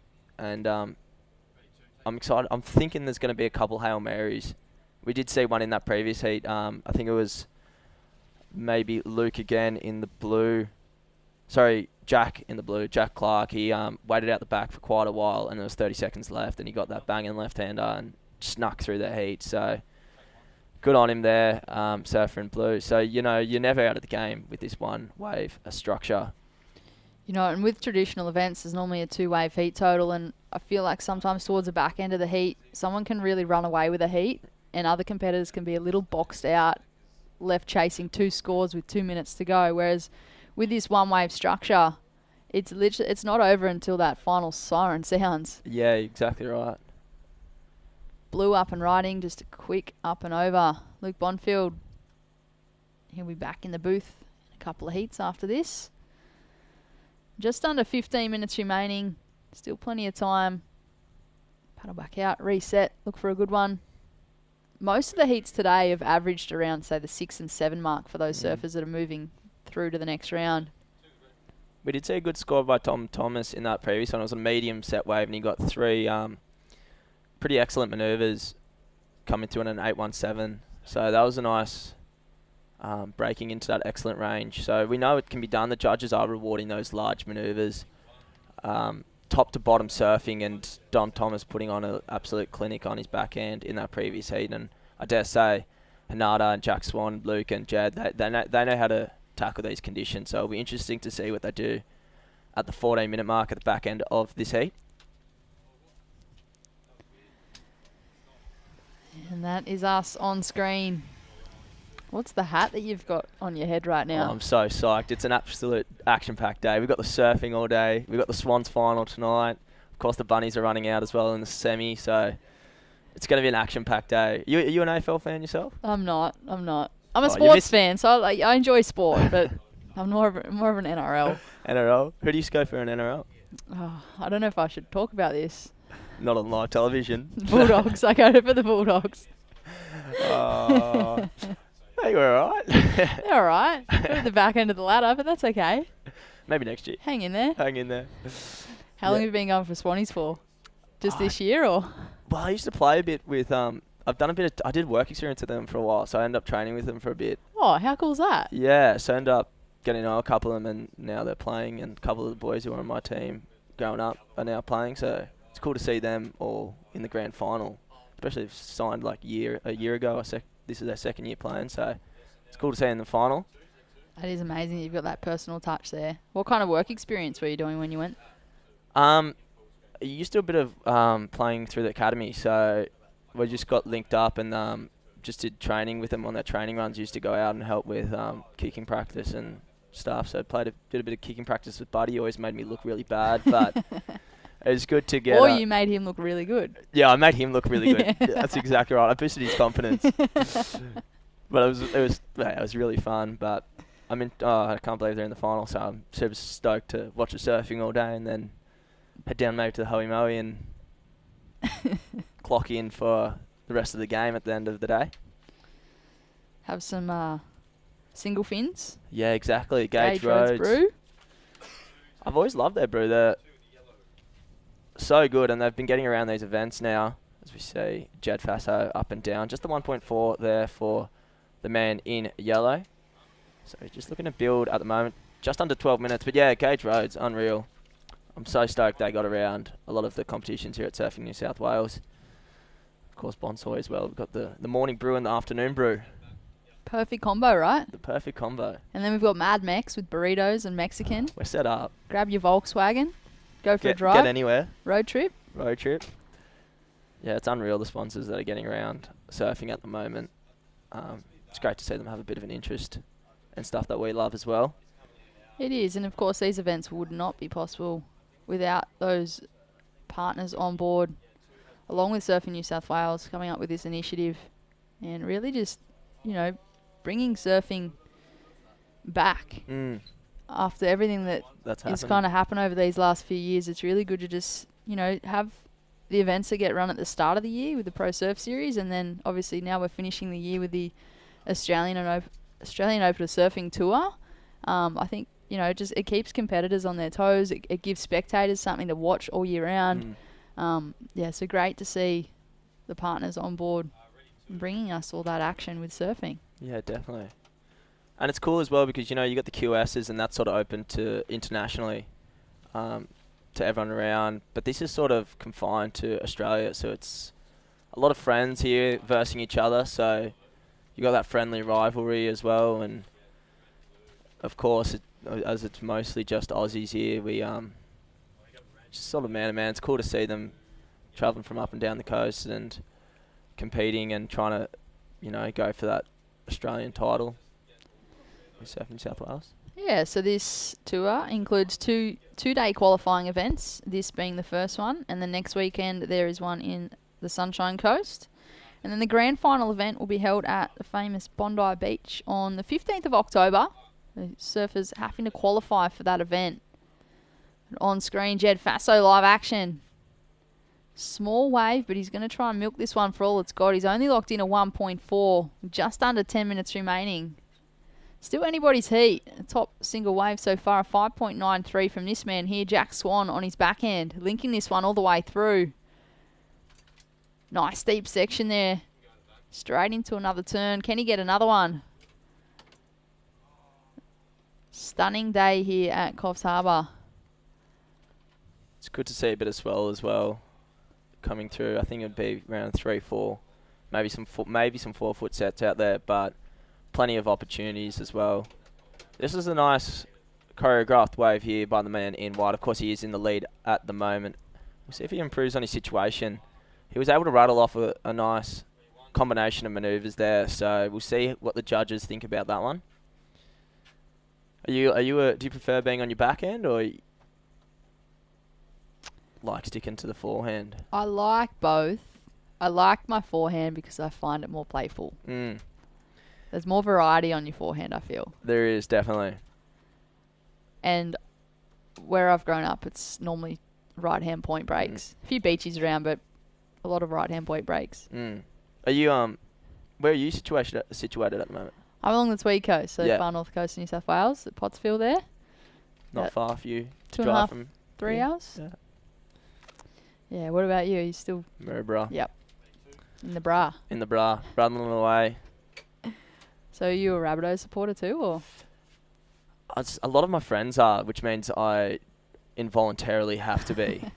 I know they'll be having they'll be getting pretty loose tonight, especially if they win the Souths. Big game though, Penrith. From what I've heard, I think they'll be in a tricky situation getting through. They'll find it hard. But yeah. Hanada on that last one, that was quite nice. He is on his forehand. I think he might be the only one on his forehand, the only goofy footer in this heat, round 1, heat number 9. And here we go for the Volkswagen replay. See what he got done here. He can lay on rail really well. This one, unfortunately, just fizzling out, so he's just laying on rail, waiting for this thing to stand up again. But he's done well to choreograph a number of really good rail turns there. Wait for that score to be locked in, whether or not that will improve on his scoreline. A 4.73, sitting in second place with just over 7 minutes on the clock. It is the surfer in white, Jack Swan, in first place with a 5.93, the highest single wave of this heat so far. Just a reminder that this is not your usual surfing event, where normally you'd have a 2-wave total. This is a single wave format. And catch multiple waves, but only one single wave will go into your scoreline with 25 minutes. Kind of takes the pressure off for that backup score. It does. I feel like they can just get more playful and actually enjoy the heat. It takes a little bit of that pressure off, just having to get one wave with a longer period of time to actually get that one score. So, you know, it might take you 5 or 10 minutes just to get your feet in the wax and get used to the conditions out there. But then once you got it, you still got 15 minutes to go to town and try and get that one score, which has seen a lot of big scores posted. And I think the judges have held back because they know this format will allow for big waves and big manoeuvres, and the possibility of really big scores to come through. And of course, we did see that excellent one by Dom Thomas in the white, and Lennox Smith had a good heat as well. As we see a nice looking left-hander come through, I'd say Jack Swan using priority on this one on his backhand. We'll see what he can get done. This one, fortunately, fizzling out there. Not much on offer there for the current heat leader, looking to replace a 5.93 to extend that lead. A 50-50 progression, meaning a first and a second, will move on through to round 2. We will be surfing round 2 later this afternoon. So coming up next, we have the Open Women round 1, heat number 1. There are 3 heats of that. We'll be moving straight back into the Open Men's round 2, heats 1 to 5. There's 17 heats in total today. They are 25-minute heats. We started at 7 a.m. Early start, early-ish finish. Early-ish finish. You are right. And as we were mentioning earlier, a lot of competitors are loving the ability to travel. So a lot of them out at the moment. That was critical there by Jack Swan. He is in the lead, so he's starting to get loose. Fang those fins to the beach, unfortunately coming unstuck. But here we go for Hanada on the forehand. This one's standing up really nicely, and that was a major crack on the forehand, finishing that one off excellently. No bogs at all as he came through that one. So a clean finish there for Hanada. So 2-turn combination, I dare say. Judges will appreciate the top to bottom surfing. They love critical manoeuvres, and we'll see the replay here and just digest it a little bit. What do you reckon here, Brett? On the forehand, Hanada, this final manoeuvre was major. That was a wave of this heat so far, I think. He put those 2 turns together just seamlessly. There wasn't much downtime. He kept that flow, kept the speed, and he went critical. He That put it wave up there, got vertical. Yeah. That wave provided a really nice section at the end there for him, just to bank off. And I'll be interested to see where that score goes. Only time will tell. Where will the judges go? Highest single wave of this heat so far, a 5.93. Dare say Hanada might take the lead with that last wave, which will leave Luke and Jed chasing a bit of a score. Of course, Luke, part of the team here at Surfing New South Wales, and he's going to town on the forehand and the backhand. We'll see what he can do at the end of this heat. 3 minutes 30 seconds remaining. This is the first stop of AOS, Coffs Harbour. We'll be going to Sunshine Coast next. Big thanks, of course, to Bonsoy, Gauge Roads, Mad Mex, and Volkswagen. The major support for the AOS series. Finishing at Bondi Beach. Are you excited, Britt? You will be at Bondi, won't you? Oh, I haven't got the call up yet, so just looking straight at Rowan right now. Yeah, I'd go, maybe. Got a fair bit of uni going on too, though. Yeah, we know you're busy all the time. But no, Bondi's a good spot. I dare say there would be a good crowd there for the finals. Bondi AOS final. does draw a crowd. It does. Even an exciting without crowd an as event. well, even without an event.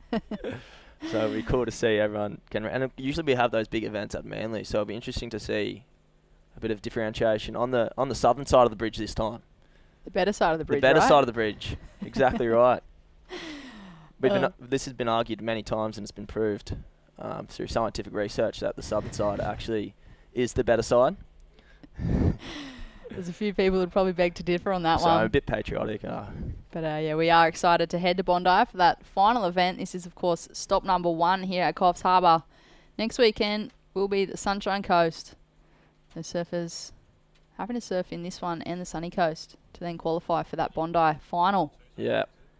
Who will take the win? I don't know. There's a packed field, of course. Lennox has been surfing good. Dom was surfing good.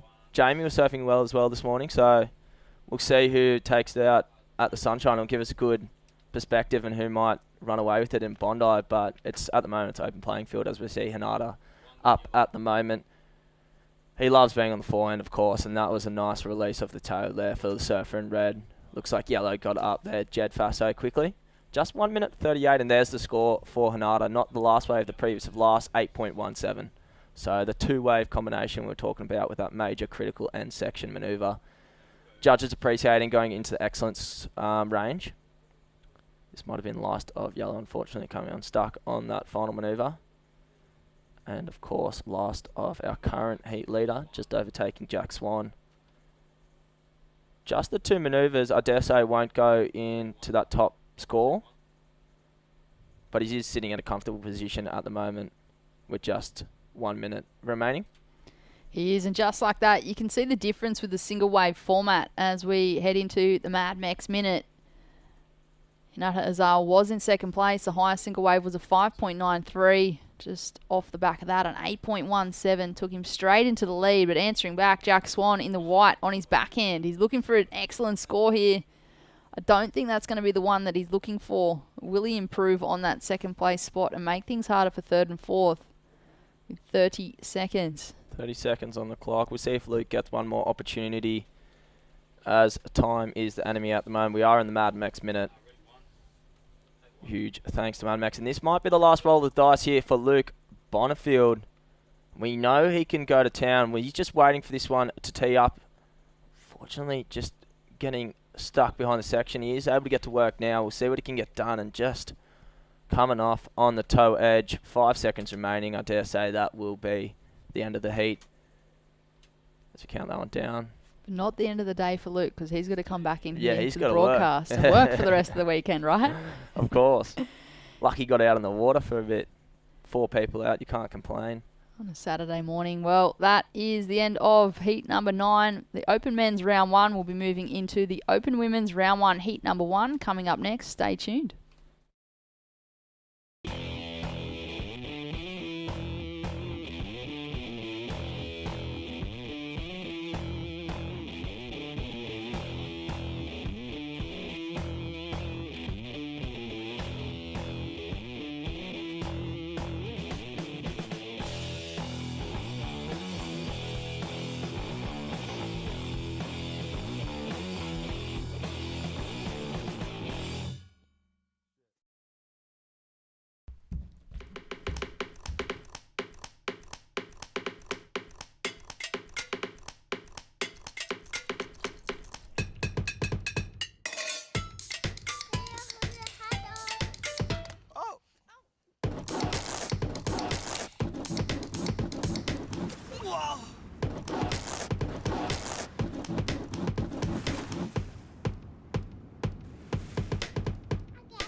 This is the motivation.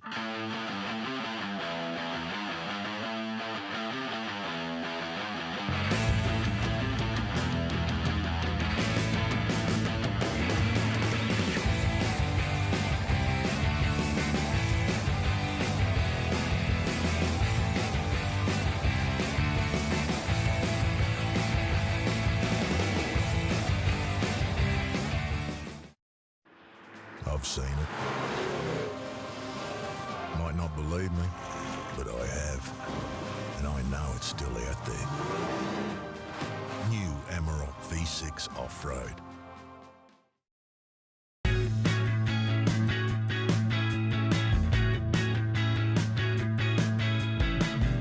Coopers Surf Australia since 1969.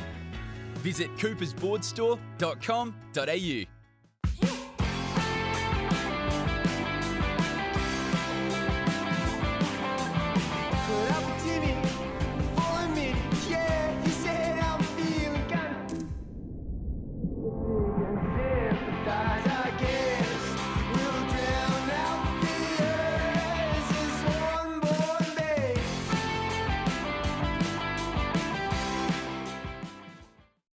Welcome back to all the live action of the Bonsoi Coffs Harbour Open presented by Gage Roads. The first stop on the 2022 Australian Opener Surfing Tour presented by Volkswagen. My name is Britt Nicol, joined in the booth with Eddie Hamady. How are you going, Ed? Good, good. How's things? Yeah, not too bad. Been chilling out in the booth all day. Yeah, beautiful. It's I dare say this job would have its perks. You get to witness amazing surfing all day and yeah. Keep out of the sun, stay in the absolutely. shade. Yeah, that too. Yeah, talk to some, I dare say, some pretty amazing guests. Yeah, well, you're in here, not right? saying me, but well, you're the first special guest we've got in here, so. There you go. Sweet. We had some action in that commercial break. Thanks to the Volkswagen replay. We have it on screen. Carly Shanahan on her backhand. Well, looks like this might be a two-person heat.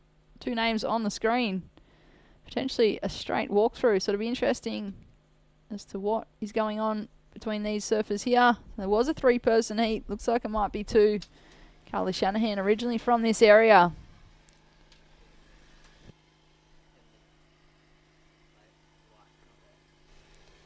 It has been confirmed. Just a two-person heat. It has been reduced to a 10-minute heat because it is a straight walkthrough, meaning that both surfers will automatically move on through to round two. And how would you feel about that, Eddie, if this was your heat? I'd be feeling pretty cruisy. Like you'd want to have a good seeding into the next round. Maybe you're already looking at who you might have in your next heat, but I think for the most part, if you're guaranteed into the next round, you'd be loving life. So yeah, I guess they can put on a bit of a performance too, put the rest of the field on notice and show everyone what they got. So all pressure just absolutely been removed out of this one. Absolutely. So speaking of, I know that you had a heat earlier today. I did. Can you talk us through it? Yeah, absolutely. So I was heat 3. Unfortunately, did get knocked, got third. Two amazing surfers, Cameron McDougall and I forget the other gentleman's name, but he surfs pretty good too. And they obviously had the game plan of getting those medium-sized waves that really lined up down the line well and produced a really nice bowly section. And I was just fixated on getting those bigger ones. Obviously, with this new format, it's the show up and blow up, and really no safe surfing. So I kind of had that in the back of my mind, and looking back, I kind of wish I just went on those medium-sized waves that had a bit more opportunity, because those big ones, as we've probably watched through the forecast, a lot of those big waves kind of fizzle out a little bit and don't have a vertical section. So definitely going to take that up to the Sunshine Coast. So, but yeah, this new format's definitely pretty exciting. In all honesty, from a surfer's perspective, when you're out there, it's not that much different. You're still trying to replace your score, so I guess you can sort of approach it like two waves anyway, because you're constantly trying to one up that score or back it up, or potentially build a house, like start on a 4 go to a 5. So I guess it's not all that different, but definitely makes you want to surf a lot better. So yeah, it does lift that level. Hey, absolutely. It's been interesting throughout the day to watch the different strategies that athletes are going into throughout the morning and throughout the day, because you've witnessed that some surfers go in with that show up, go big or go home attitude. Absolutely. And a couple maybe get a little bit too patient. Yeah. You can see towards the tail end of the heat, they haven't locked in a score. They've maybe got a 3 or a 4 in their score line.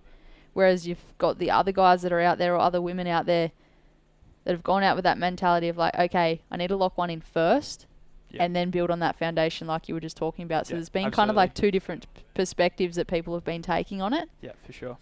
So moving forward into the Sunshine Coast, how are you going to change that mindset and approach from what you did today moving into the next one? Yeah, I think just looking at wave selection, like especially in the earlier rounds, like obviously we have like a lot of amazing surfers in this event, but during those earlier rounds, I guess you can kind of set your foundation in a little way where you can kind of settle yourself into the competition sort of environment. So I guess not looking too deep into it. If you have a wave that's presenting an opportunity, like really utilize it, and I guess don't get stuck out the back like me looking for a 6 foot pipeline wave. So yeah, I guess that's what I'll probably take. So yeah, absolutely. At least you've gained that experience. You've learnt from it. You've sure. clearly thought about it and thought about the different approaches to it. Yep. So I'll be excited to tune in and watch you on the Sunshine Coast next weekend. Yeah.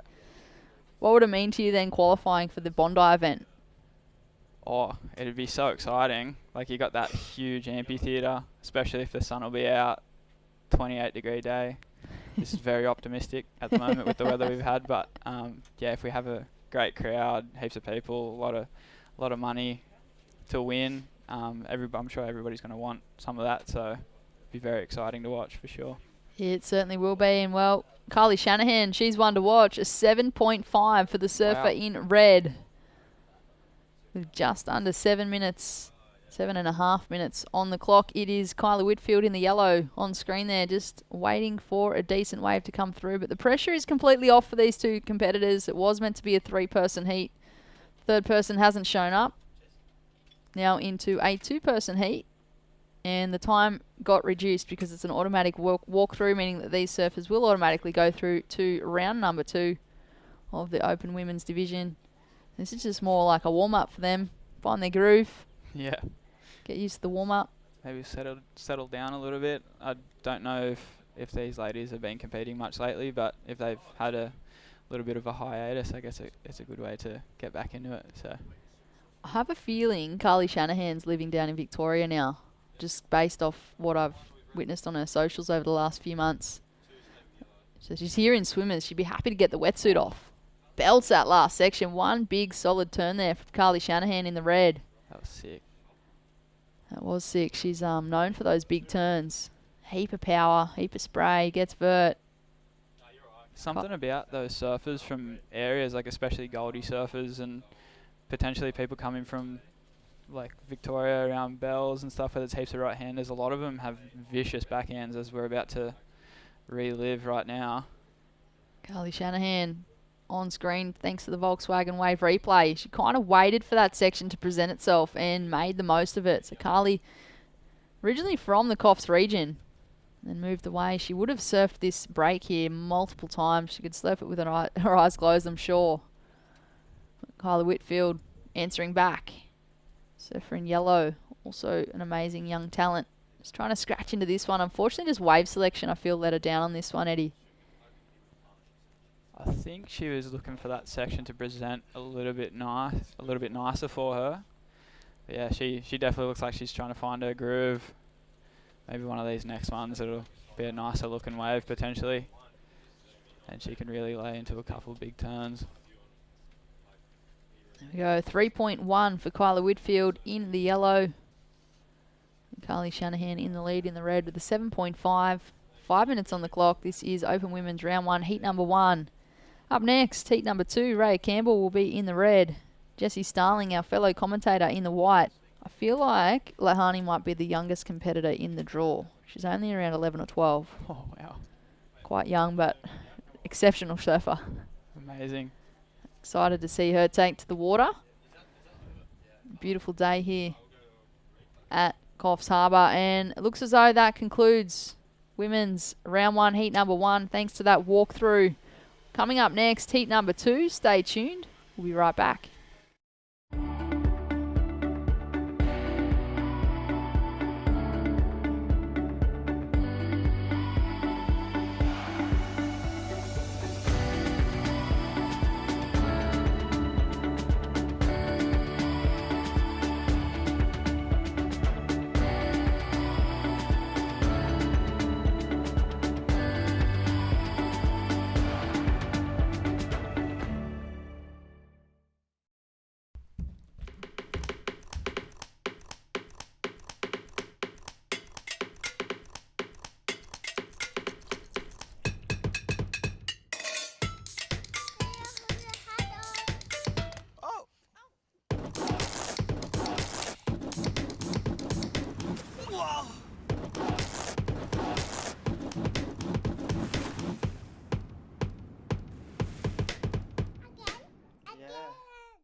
This is the motivation.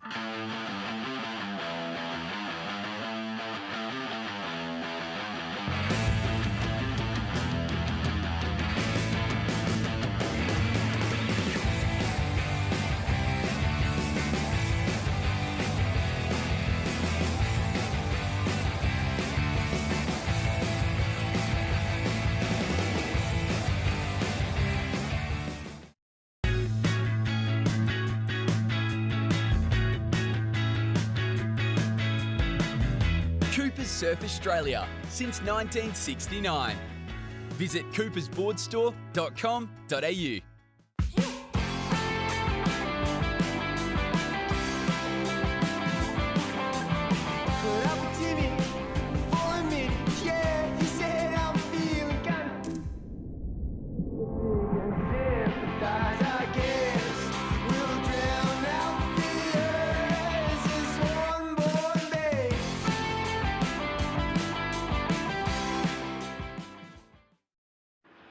I've seen it. Might not believe me, but I have. And I know it's still out there. New Amarok V6 Off-Road.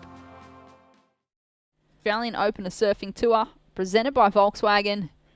My name is Britt Nicol, joined in the booth with Luke Bonsfield. How you feeling, Luke? Oh, good. I'm all frothy after getting to surf that little left out there. Although I didn't quite link up with any. I'm pretty stoked I got to get wet on the north coast. Nice and refreshing. Yeah, it was beautiful. What was the water temp like?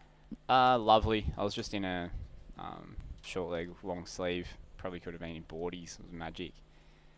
Way warmer than the Central Coast is at the moment. It's pretty lovely. It is an absolute magic day here in Coffs Harbour. Day number 1 of 2. This is our first qualifying event. Second event will be next weekend in the Sunshine Coast, and then followed by the final at Bondi. But on screen, Surfer in Red up and riding, puts it up there. That is Raya Campbell. Quick little start there for Raya. Off to a quick start, as is Jesse Starling, 5 in the white. We also have in the yellow, Grace Knight, and in the blue, Lehani Kloazoric. Should be a good heat. I know I just ran past Jessie there. She was yelling at me. We did talk about heat strategy before I went out, and I just let it all go out the window. Caught about 50 waves, I think. Set a record. I now know how those Groms I coach feel. Poor kids. I just had this idea. I wanted to sit out, wait for a bomb, and every wave that came to me, I just paddled for. Is what it is. Got over frothy. Over frothy. It's so easy to do. Like, it's so hard, but so easy to do sometimes, where you want to sit and wait patiently. But then you get out there and you're like, oh, but I haven't surfed all day. I'm itching to get wet. I just want to surf. I just want to catch waves. And then you start going everything. Yeah, that's how it felt. Beautiful shot there exactly. with Look the at this drone footage. Magic. We are at Macaulay's Beach in Coffs Harbour. You can see there the north corner acts as like a break wall almost, pushing little wedges across. It's really, the embarrassing thing is it's really obvious what waves are good out there. Really? It's really obvious. And I saw about 10 of them in my heat, and I wasn't in the position for one of them. Wow, is this Leilani Kaloa-Zoric? Wowee. Micro Grom. 12-year-old. Absolutely destroying that first section. Quick little lay down. And a fin ditch to finish. What? Such a Grom thing to do. Lay back down, stand back up, and then milk it all the way in. Yeah. She's going to do the runaround. Well, she'll be full of energy. If that was a normal heat, she's got herself 2 4s. But it's a 1-wave heat. Does that count as 2 waves? Just look at the maturity in that turn. That was filth. Absolutely destroying that section and getting a fin ditch to finish. Wowee. She is incredible. Surfing well beyond her young years. She's certainly one to watch. Is she a Coffs girl? She's actually from the far north coast of New South Wales, around that Byron, Lennox Head area. Yep. Interestingly, has a crazy backhand, being from that area. It's not very often you see natural footers with crazy backhands up there. A few little hidden nooks and crannies where you can get a left up that way. There you go. The locals know. Here we go. Ray Campbell up and riding on a bigger one, but just unfortunately a little bit too deep. Wait for those scores. Well, there it is. A 6.5 for the youngest competitor in the field. Wow. Huge. Leihani Zoric. Leihani. That first turn was incredible. It was probably all the first turn. I don't think because the lay down and the end bash probably wouldn't count. That first turn was money. She really set herself up too. Like, didn't force anything, didn't rush anything. Yeah. Deep off the bottom, just really held that composure. And then as soon as she got to the top, just whipped it straight back around. All the time in the world. Not rushed at all. The pressure is off. Yeah. In 6.5, she's pretty much through any heat there. We have mentioned it a few times today. Majority of the heats, the averages have been roughly around that, say, 6 and 7 point range, with competitors moving through if they can lock something like that in. Yeah, easier said than done. I was telling myself, you just need a 6, mate. You just need a 6. You had your strategy. Yeah. Just didn't pull it off. So with that experience that you just had, Yep. what can you learn walking away from that heat? I would, if I had my time again, sit and wait for the bombs rather than try and make scores out of anything. That's something that I can probably pass on to those grommies that I coach. I'm obviously not the best surfer in the world, but I'm capable of a 6. I just need to be on a wave that provided me a couple of sections. And yeah, I actually also will take away how high pressure those situations are and be a little bit easier on a couple of the groms I coach for pulling the trigger on average looking waves, because yeah, the only comp I've surfed before is board riders, and that's all your mates, so it doesn't really matter. Or Leihani, sorry, wow. Such a mature bottom turn. She coils up so nicely, is not scared to throw it in the lip, and has heaps of commitment for such a young girl. They are steep sections. I always find it hard to ride out of them. Like, they're really, really punchy. Does look fun if you can pick the right one off. Yeah. Was it, who was the guy in red in my heat, sponsored by Vissla? I think he won. That was Grace Knight quickly. But I saw he just had this dreamy little left with 2 huge bowls. Hinata Azawa, that would have been. Oh, yeah. I was watching him out the back, and I don't know if it looked the same on here, but those 2 turns were electric. He did get a pretty decent score for that one. Yeah, like an 8 something. But yeah, from behind it just looked like someone had set off 2 bombs. How do you feel as a fellow competitor when you're sitting in the lineup and you do happen to turn around and you choose to watch the competitor? What goes through your head when you see that? Well, I think I'm a bit different because I just love surfing. I was like, that was mental. You had full-blown respect for it. I was like, wow. That was so cool. Yeah, so I might be a little bit different. I also did have a feeling like, oh no, now I actually need a 6. I'm not just saying it in my head. I actually need a 6 now. Grace, not another quick in and out there. Yeah, that was pretty cool seeing that. Hinata get to blow up. He's a really good surfer. He is, and it is a name that we have heard of over and over and over again. He's no stranger to competition. So we're happy to have him here at Coffs Harbour for day number 1 of the Bonsoy Coffs Harbour Open, presented by Gage Roads. In the water, Ray Campbell up and riding in the red, flying down the line. What's she got? Lays into that section, throws a fan of spray. She's Sick. looking for something better than a 5 to overtake Jessie Starling. We'll leave that in the hands of the judges. Mental closeout turn there. We have the Volkswagen Wave replay. It's the one big solid turn. There wasn't anything else she could have done on that section. Yeah, she sort of laid right into it, didn't she? Connecting with the lip at the right time. And here is Jessie Starling. Quick, in and out. It's not going to better her situation of 5.0. Just unfortunately, just was a little under the lip then and it just clipped her. Yep. Wish I could just commentators whisper out to us something like ESP or something like that. Sit out the back. don't do what I did. It's interesting though to listen to what you were just talking about not taking the smaller ones and remaining a bit patient and waiting for those bigger bombs to come through, because we just had Eddie Hamady in here previous to you, and he also bowed out in competition today. Yeah. And he was kind of on the opposite end of you in the fact that he waited for those bombs that never came. And he was wishing that he'd taken on the mid-sized ones just so he'd had a score on been the board. able to generate a decent score on the board. Yeah. That's a tough heat if he's getting knocked out first round. He rubes Eddie. He certainly does. Well, we've got some scores in. 5.67 for Ray Campbell. That bumps her into second place. Jessie Starling, our fellow commentator in the white, she's now in third place. And Grace Knight in the yellow, sitting in a fourth place with just over 12 minutes on the clock. These are 25-minute heats. Not your typical surfing event that would normally have a 2-wave total. It is just the highest single wave that will move competitors through on into the next round.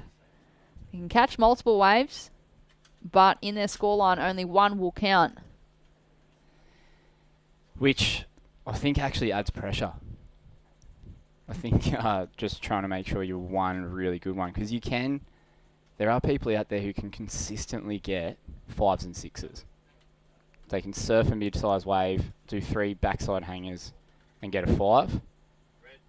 And do that twice and you're through the heat. He's red. Ray Campbell had a nice looking line on it to start with, but it just went out to sea on her a little bit as she bottom turned up into the bowl.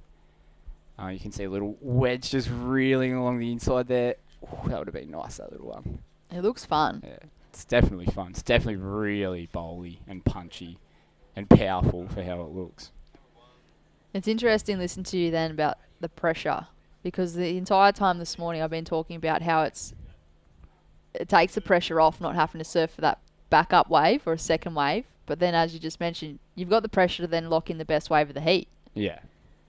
Wow. Speaking of, Jessie Starling with 3 slashes. See how that compares to the 1 turn from Lehani. I'm going to get to see a replay of it now. And she started off with a little slash. We just missed. A nice little wrap in the pocket. And another little bash. I don't think that'll better her situation. Just thinking about the 5-point ride she's already locked in. 10 minutes on the clock. Lehani, our super grom, is in the lead still. What an epic platform for her. Definitely a name that we will consistently hear in the coming years. Yeah. I feel like she's been around forever, but she's only like 11 or 12. I'm pretty sure she's 12. And here she goes now. Pretty much been surfing before she could walk. And it shows, because Leilani Zorek, she's in the lead with a 6.5. You just have a bit of fun now. Even that maturity to be up and over that first section and then reload. Let's have another look. She takes off and she can see this little bit of foam out wide, gets up and over this bit, then watch the reset, just sinks back in, doesn't wiggle off the bottom that many kids her age would do. She just sinks into a bottom turn, loads up, did try and explode, but the wave just went a little bit wonky on her there, showing very mature lines for such a young girl. Very impressive. Here we are on screen. There we are. Australian Open of Surfing tour.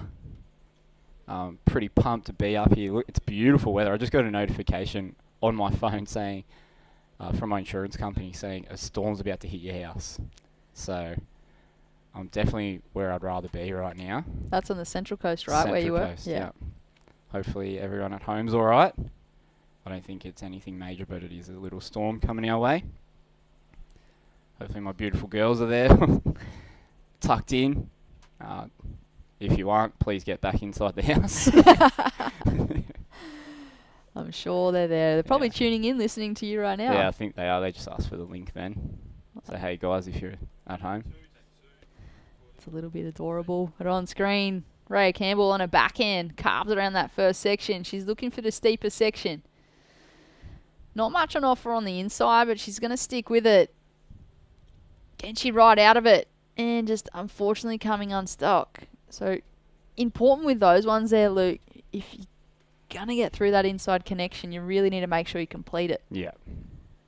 Need the finish. Done all the hard work. Nice first turn. Wave just flattens out a little bit here, but she did well to just maintain that momentum. Yeah. The rights are so short. They just have such a short little line on them. Like you have to fade to get in the lip. And all the power's almost behind you. So she did really well to stick with that one all the way through. Even getting it up there on the shorey was pretty well done. But yeah, probably a little section gone begging there.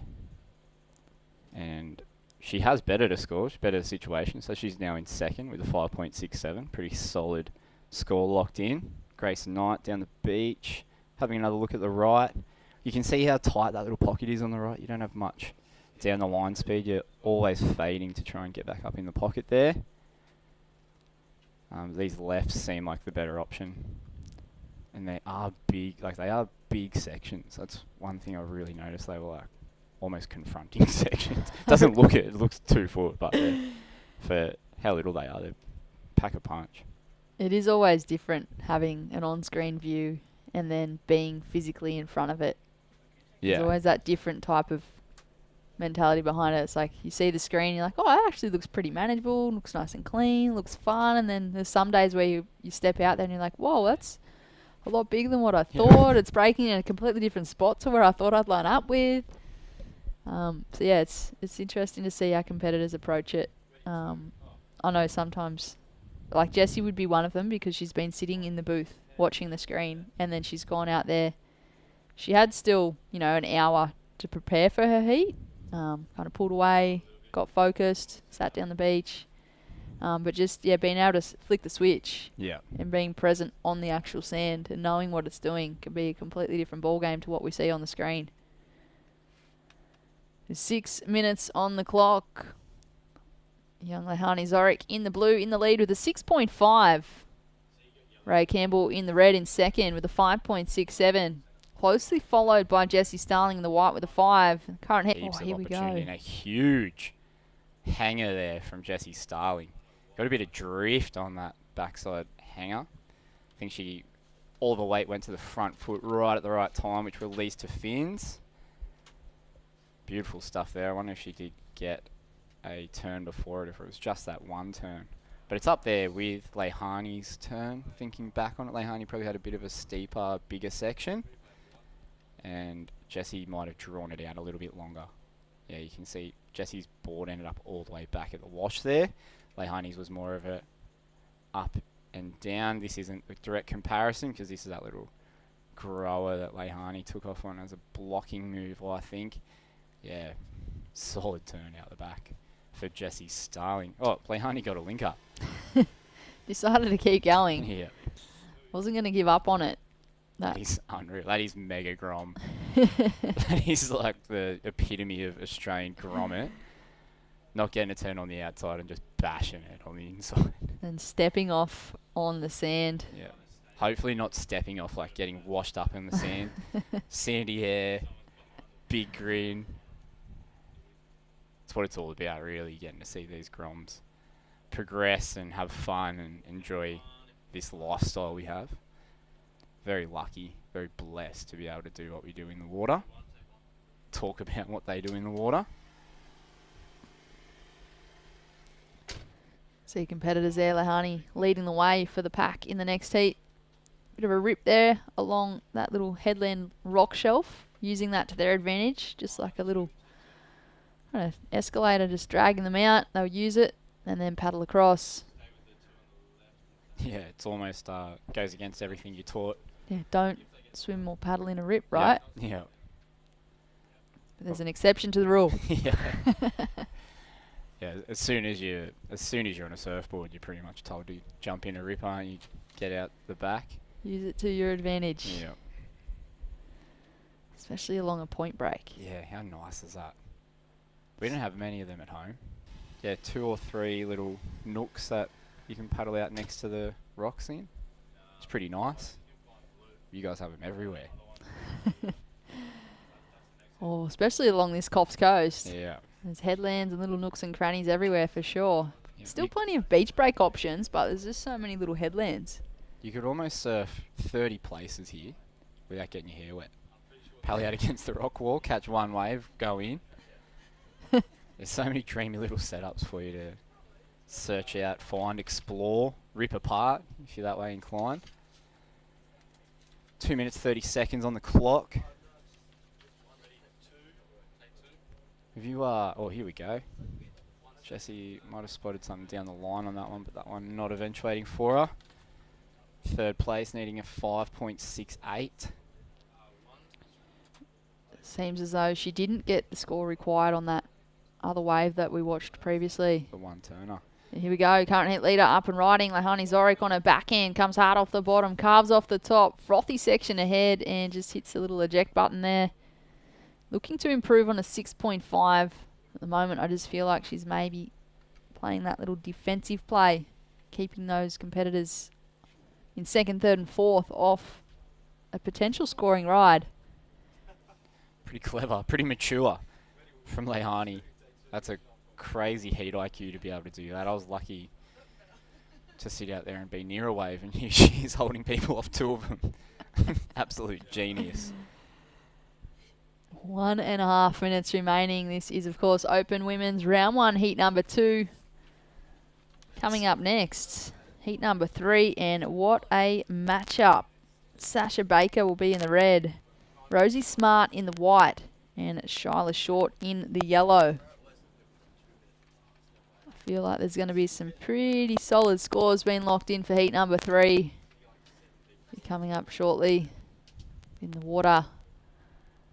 Lehani Zorik in the lead, Ray Campbell in second. We are into the Mad Mex minute. 55 Mex seconds minute. on the clock. Couple of, looks like a couple of burritos coming our way. Well, what more could you want as an incentive?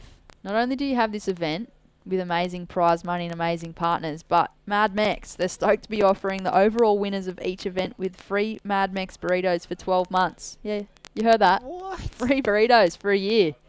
That's the dream. It's an incentive in itself, right? Yeah. That's like 3 dinners a week. If you win that. Or 7. it's a year's worth, so you could probably go like breakfast, lunch and dinner if you really wanted to. I feel like there's no term to that. It's just free burritos for a year. Burrito is one of those foods you could eat. Breakfast, lunch and dinner as well. It's pretty versatile. 6 seconds on this one. Lehani having to give way, and Jessie taking off down the line, throwing everything at that section. That's going to be all she wrote for round 1, heat 2 of the Open Women's here, the Australian Open of Surfing Coffs Harbour. That's all she wrote. I've seen it. Might not believe me, but I have. And I know it's still out there. New Amarok V6 Off-Road.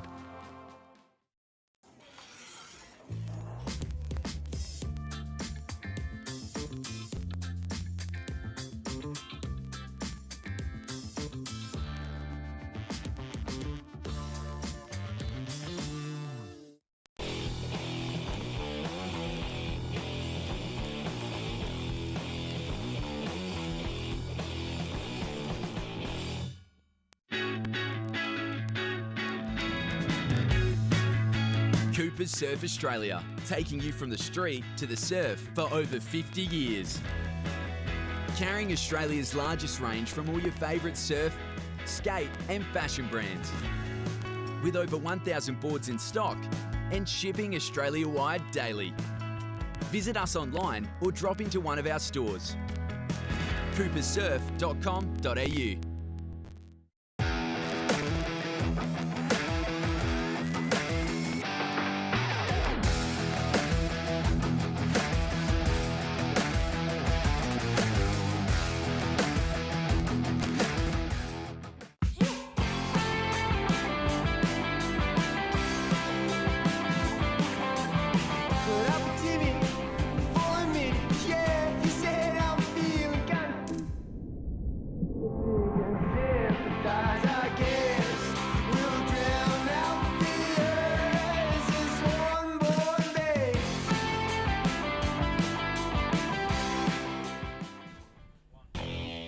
G'day and welcome back to the 2022 Australian Open of Surfing presented by Volkswagen Bonsoy Coffs Harbour Open presented by Gage Rose. I'm here with Eddie Hamadi and this is the Open Women's Round 1 Heat 3. How are you, Eddie? You? Yeah, epic, mate. We're going to get a couple of replays, get you to talk me through them here. All right, they straight into it. Wow, that was a lovely first turn. That's going to be a lovely score. Wow. How's the weightlessness in that second turn? She got right up and over it, hung in the lip, and elevator dropped out. Oh my goodness, look at that score. Whoa, that's the local girl, Rosie Smart, with a 9.83 in the first 30 seconds of this heat. Ticking pretty much all the boxes there. Yeah, speed, check, power, Check. and flow. Beautiful stuff. SPF 50 plus. Yeah, this is beautiful day here on the mid-north coast, Coffs Harbour at Macaulay's Beach, and there is a dreamy little left wedge just hammering down the point. You got to surf earlier, mate? I did. Yeah. How'd you find it? Not as good as Rosie's finding it right now. Definitely not. I think the local crew around here definitely know how to navigate through the lineup, and she's putting that on absolute display at the moment. Yeah. So That was impressive surfing. There's a lot to be said about a surfer that can put it up for one committed section. Like, that's pretty solid, but getting to do two without a bottom, without a little wiggle off the bottom in between is absolutely proper. Obviously part of a prodigious little surfing family. Her and her brother Rip. Yeah, wow. And I'm always hearing about her winning or finaling in all these Grom events everywhere. Very, very impressive stuff. She's definitely showing that she's confident if that's how she Starts attacked it out of the gates. Yeah, crazy stuff. Yeah, it's very hard to beat when you got that quiet confidence. I don't really know Rosie that well, but it's obvious that she rips. Yeah. Shyla Shorts down from my way. I know the Shorts. Yeah. So you're And, whereabouts are you from? Bulli. Oh, Bulla, cool. Yeah, Santa Point Border Riders. Yeah. So shout out to them if any of them are tuning in. So Unreal. so, Is yeah. Shyla part of them too? I believe she's Scarborough Border Riders. Yep. Our closest Rivals. competition. Yeah. But yeah, this. When you move away from that arena, though, you all part of a team. Oh, absolutely. Yeah, you're all representing that one area. Region. Yeah. Yeah, I think here it's kind of just. I think it's Lennox Smith, Shyla, and maybe me representing at the moment. that sort of area. So Yeah. It's, yeah, bit of talent coming out of that way. Lennox Smith is probably one of my favourite surfers at the Oh. moment. undoubtedly the stuff I've witnessed him do, Yeah. it's just out of this world. In so- waves of consequence too. Oh, here we go. Rosie Smart again. You can see she's taken off behind the foam. That is in itself is a crazy thing to think about, especially someone so young taking off way behind the section, thinking that, oh yeah, this could Absolutely. give me an up and over. Yeah. Really, really mature stuff. There's all the experience of rip bowl surfing at its finest. Yeah. Just presenting that opening section straight up. I think that's what we witnessed with that first wave. Was taken off behind the section, kind of allowed her to get straight into that first turn instead of missing an entire section. Yeah. And Be then mental to see it again. Oh, yeah. What do you reckon? We get a replay or? Yeah. We just have to ask a bit louder, I think. They'll bring it back. But yeah, so Shyla, I've seen a little bit of her. She rips too. Yeah, absolutely. Yeah. Of a family of rippers. Yep. Brendo surfs pretty good. Oh, unreal. How old's he? I have no idea. Okay. He's is he similar age to you or? Younger. Brendo's their dad. Oh, sweet. Yeah.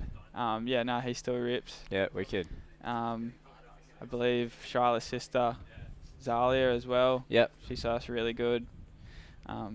Yeah, I guess that rivalry, I think we've seen it in history before with brothers and sisters, like obviously the Irons brothers and all that, when they're feeding off of that constant competitive nature within a family. I think it comes out through their competitive surfing, I feel. Yeah. So, and that's There's so dangerous. nothing better than blowing fins in front of your brother. Oh, absolutely. Yeah. And I think if you can harness that and blow those fins and the person in a different colour jersey Yeah. and pull it off, it's like, it's even better. Yeah. So, Yep. So, going to try and tee up that replay of Rosie so we can check out that 9.83. What a way to start off your campaign here. Going after the 2K prize money and sort of throwing out a warning sign to the rest of the competition. I'm here. I'm ready. I'm not scared. absolutely. Yeah. I'd be Yeah. shaking in my boots if I had her in my next heat. All right, I think we got Red having a look. Yeah, Sasha Baker down the line. You can talk us through it.